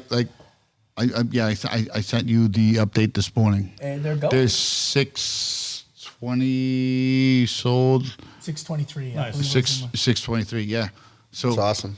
So, yeah, so 950 is cap, right? So my- I forgot what you said. I thought it was 850 was. no, 950 is cap. Okay. I'm the promoter. Oh, really? I want 100 fucking comps Yes. for me and all my dickhead friends, right? So now it's 750. Apparently, comp. we're all dickheads. Yeah. Everyone here actually already has passes and all that shit. Chris, you got anything coming up? Nothing at all now. yeah. I like the wintertime for just like being at my house. And I'm going to be doing a lot of that, I think, which is cool. Working on my projects at home. So no more paranormal shit for you. I don't have anything planned. I think I've talked before in the podcast about my hobby of looking for Native American artifacts, arrowheads, and Yes. stuff. I've taken a break from that a little bit too. That got really challenging, and I'm a little bored at some of the sites. And I don't know. I just Out here. Yeah, I like collecting arrowheads. I have hundreds of them. It's really fun to find them. This might bore you. It would be a really dumb question, but in Walpole, near my house, there's like a street and there's a fuckload of houses that have these like insane like stone walls. Well, that is what I'm focusing on now. Stonewall. We'll talk after this. Like right Sure. near my house, there's like 5 or 6 houses like right up the street, like kind of in the woods, and there's like 4 or 5 houses in a row that have these insane like. Just you can tell they're really old, like just placed stone walls all around the property. Sounds great. Yeah, I've been focusing on above ground stone structures, some of which I believe were built by Native Americans in prehistoric times. And it's different from looking for arrowheads. It's its own kind of fun thing to explore and discover, something new to focus on for a little bit and learn about. So I've been doing a lot of that, great. hiking around, which has been really fun. Yeah. And Honestly, real talk. You fuck with me? No, I just know whatever you said is gonna be gold. So just go ahead. That's funny over here. No way. That's funny over here. I'm prepping. Nah, I think, hey, I'm gonna do a shot to kill it because I don't know. I thought that whole like I thought the whole shit, right? Thanks. What whole shit? Spiky bullshit, right? Spiky bullshit. Spiky bullshit is one of my least favorite things. No. But you're drawn to it. It's like it just won't go I'm away. mystically bound to it. Same, dude. I feel it. Like It's those dried pussy parties. it's it. Yeah. But- dried pussy parties and fucking. Spiky bullshit. I would take a dry pussy party over spiky bullshit any day of the week and all day on If you're Sunday. walking down that street and one of those girls went up to you and was like, "Hey, come on in here. We have a spiky bullshit." Dude, what if you played a fucking dry pussy party? That would be even better. They might pay your Well, I fucking like to airfare. think that when we play, shit dries up. You know what I mean? And I don't have So the that's data going to be the name of prove the that. podcast band because we're all musicians here. Mark can play drums. Spiky pussy party? No, dry Pussy party, Oh, dude. I'm sorry. It's nice to get to know you a little bit. It's not really cool. I'm glad we could do this together. Yeah, It's been fun. Merry Christmas, because I know these cunts. Yeah. Fucking cunt. Oh yeah. It's been really fun. I'm glad you Merry actually. It Christmas. was just like I I just love. hit you up like right at like 5:30. Yeah, I was psyched. Hey, I was like, we're doing this. Like, you want to come down and show a notice? He was like, Yeah. No. driving I out. mean, It's like fucking great. it's for real. Like, I like doing this. It's fun. like the it. greatest I like Christmas surprise right here. It's cool. It's it's Christmas interesting. I think miracle. all of us Bad have religion our own escaped this whole episode. different perspectives, Yeah. but a similar background, similar, but different in other ways. Yeah. I think it's really interesting. I like hanging out with you guys. Yeah. Absolutely. Thanks, guys. Fuck yeah. Yeah, that's what I mean. Thank you. It's Thanks. been fun. Yeah. We'll make fun of Bad Religion. I'm playing with them in June, and I promise you all that I asked for more money, and Because you're playing with Bad Religion? oh yeah, 100%. 1,000%. Because we're playing with them, and then B, I will say something dumb on stage. Hey, can you get like somebody from Bad Religion to do a promo for the M4s? Probably. I mean, kind of corner him into like the corner, like physically. yeah, Yes. talk shit about your own We're band. sorry about the Christmas album. That would be awesome if you'd be like, make him apologize for the Christmas album. I'll And go then out on road crew and make sure that happens. That would be awesome. yeah. That would be a Christmas gift for everybody. Yeah. There's two things. There's two things now. Like, and what people don't want to fucking talk about, right? I was in Scandinavia, right? Yeah. I fucking beat the brakes off this fucking white power kid. Yeah. Beat the motherfucking brakes off this fucking white power kid. Yeah. People don't want to talk about that shit, right? Yeah. It's difficult for me to play there now without some sort of fucking security. Because like apparently he was some fucking blah, blah, blah, blah, blah, blah. Don't care. I don't Like give the a head of the pig roast out there. I don't give a fuck. The pit I, master of the pig roast. I don't He was really get. dedicated to marching in Munich at a Yeah. specific time. That's the name of the new Who Kills Spiky Jacket record. That's the real reason Marching in Munich. why Ryan's trying to be nice to you. He thinks you might be the mediator. No. Yeah, I mean, I'm just kidding. yeah, I laced this motherfucker. Laced this motherfucking ass. That's the fucking truth. Ask my Serbian fucking friends. Blah blah. That's what the fuck happened. And the other thing, you said there was two things. So it was that guy, and the other thing was Bad Religion. Well, I've been making fun of Bad Religion for fucking 37 years. Since he was 7 years old. Yes. Yeah. It's not punk rock. Not punk rock. He's been stealing from punk rock all these years. I agree. Scandinavian dick face. You wanna be white power? Cool. I'm gonna bash you in the face. Yeah. How does this relate to the Bad Religion? Two things people don't want to talk about. Oh, all right. Yeah. Greg does not tour with the band. All right, so I'm only saying this because I do know and have known their tour managers. Greg doesn't tour with the fucking band. Oh yeah, travels on his own. Yeah. Dude, he takes trains. He'll rent cars and all that. So their tour This manager. is definitely a fact. This is the fucking truth. This is the fucking truth. What's it? December fucking 9th, fucking 2023, right? Where the fuck we at? The fucking truth. Greg doesn't fucking tour the band. Bro. There must be many such bands. I'm in a fucking band with fucking Jack Kelly. Everything is fine. Get the jerk off. It's fucking fine. It's fucking fine. It's fucking fine. This guy, he can't tour with his fucking band. Are you kidding me? Are you? Not for like 37 years or however long that band but at the end of the day, that shows. Sometimes I wish I could not tour with my band. You know what I mean? Are you bullshitting me right now? You bullshitting me right now? It's like, but here's the thing. Yeah, it's a joke. That just shows that it's all about money. It's not about anything else, because if they all hate each other, or that guy hates the rest of them and they hate him, I hate him. They're still touring.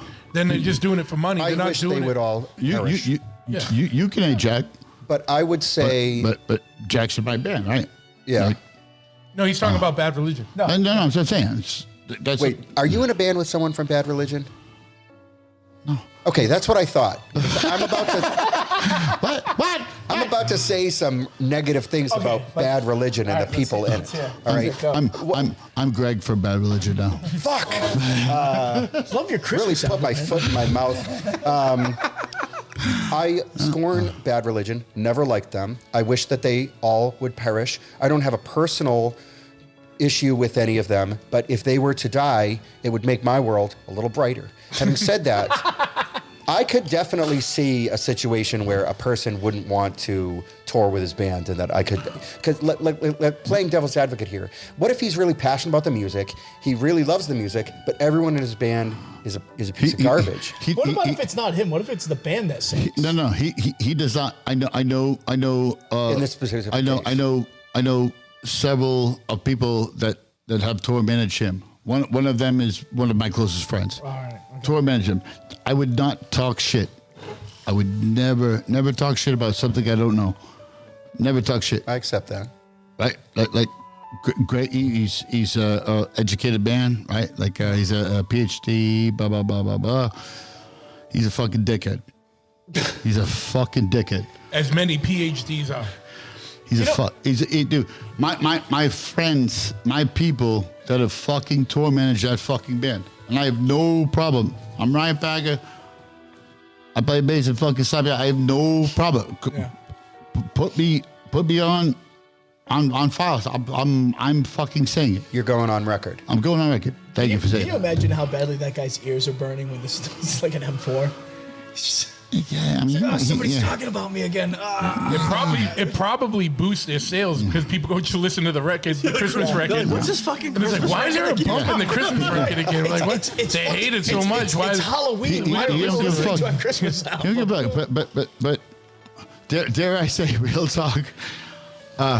His tour manager gets motherfucking heated. Just if there's one person that wants an autograph, or like if there's one person that gets backstage, blah blah blah, like he's such a fucking cunt like that. Let's go ask him for autographs. Yeah, And then make him do a promo for the podcast. Bro, I want you to autograph and check over to me, motherfucker. That's all. Bro, so I got the offer to play the fucking show with them in Europe. Yeah. And I'm like, nope. And then they sent me. It was like $1,000 more. I was like, yes. But Wow. Did you ask for the bigger dressing room?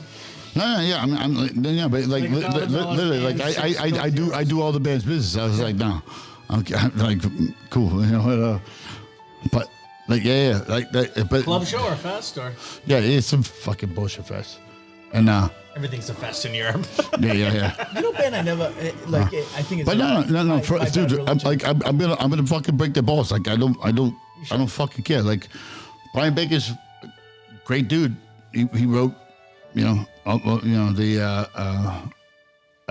Junkyard Records. Brian Baker was repping Chopperhead for a while. Dude, I love those Chopperhead Junkyard show. Records. He was in Samhain briefly, I believe, too. was he? Yeah. For like 10 minutes. Yeah, but let's talk about those Junkyard Records. Those records. are fucking- I think he was originally was in Samhain, like the original. Yeah, him and Lyle. Lyle But Presser. I mean, like Brian Baker. And they got fired for not being creepy enough. He's like, you know what I mean? Like he had blonde hair. He couldn't be in the band. Like only Chuck Biscuits has blonde hair, motherfucker. Yeah, but he wasn't in Sam Maine. He was in Danzig. True, yeah. just a rad guy, right? You know what I mean? Like all that shit. But like, it's and what our mutual friend, who I will not name. You know what I mean? It's like, yeah, all these guys get along. They have such a fucking good time doing this bad religious shit. But when Greg comes through, it's a downer. It's different, and it's a downer, and then it's a job, and fucking blah blah blah. What do you think?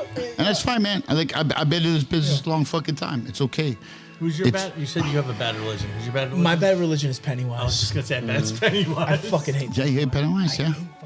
I don't know nothing about the guys. They could be fucking nice guys, but whenever It sounds like bad. It's like uneducated. like bad every religion. 6 months, like somebody will just be like posting something. Like a friend of mine from Australia just posted something. I guess like Pennywise just played Australia, and he just posted the clip of just bro him. And I'm like, man, that song is so gay, dude. It's just like I just hate Pennywise. Yeah, man. And I've never met anybody on the East Coast that likes Pennywise. I think it's strictly just a California thing. 100%. Much like Bad Religion. I've never met anybody over here that likes Bad Religion. 100%. I took $1,100 off of Fletcher and homeboy the old boy that used to run fucking Epitaph. No. He used to run the fucking tour. Oh. Used to run the tour. Fuck's the kid's name? You know. What tour? The Warped Tour. Kevin Lyman. Kevin Lyman. Thank you. I sat at a table, and I know I'm fucking drunk, and I get a little fucking blah, blah. This is a real story. You can call Johnny Rio right now. This is a real story. Johnny Rio is right there. I took $1,100 off of fucking Fletcher and fucking Kevin Lyman. What I didn't know, because I was a 19-year-old kid,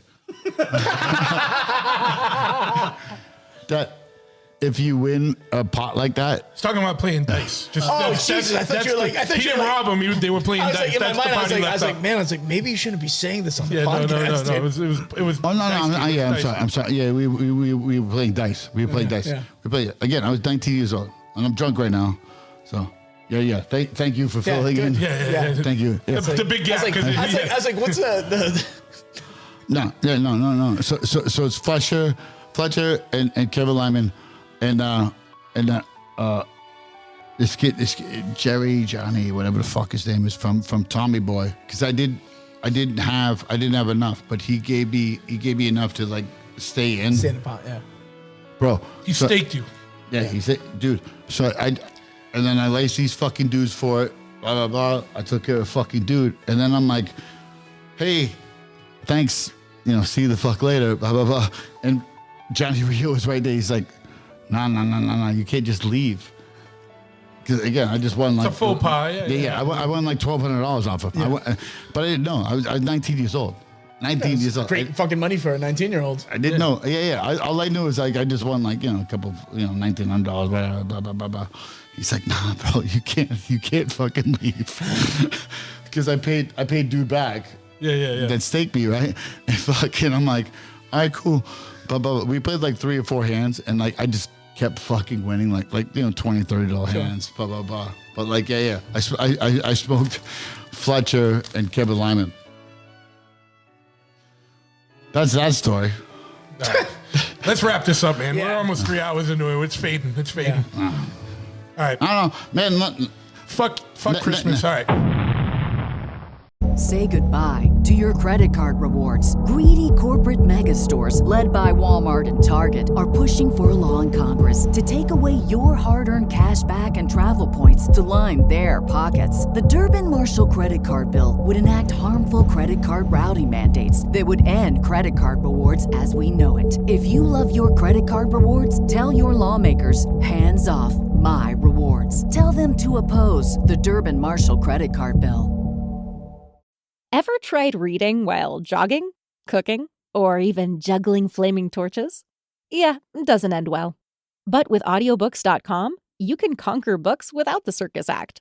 Dive into over 450,000 titles, including more than 10,000 free ones.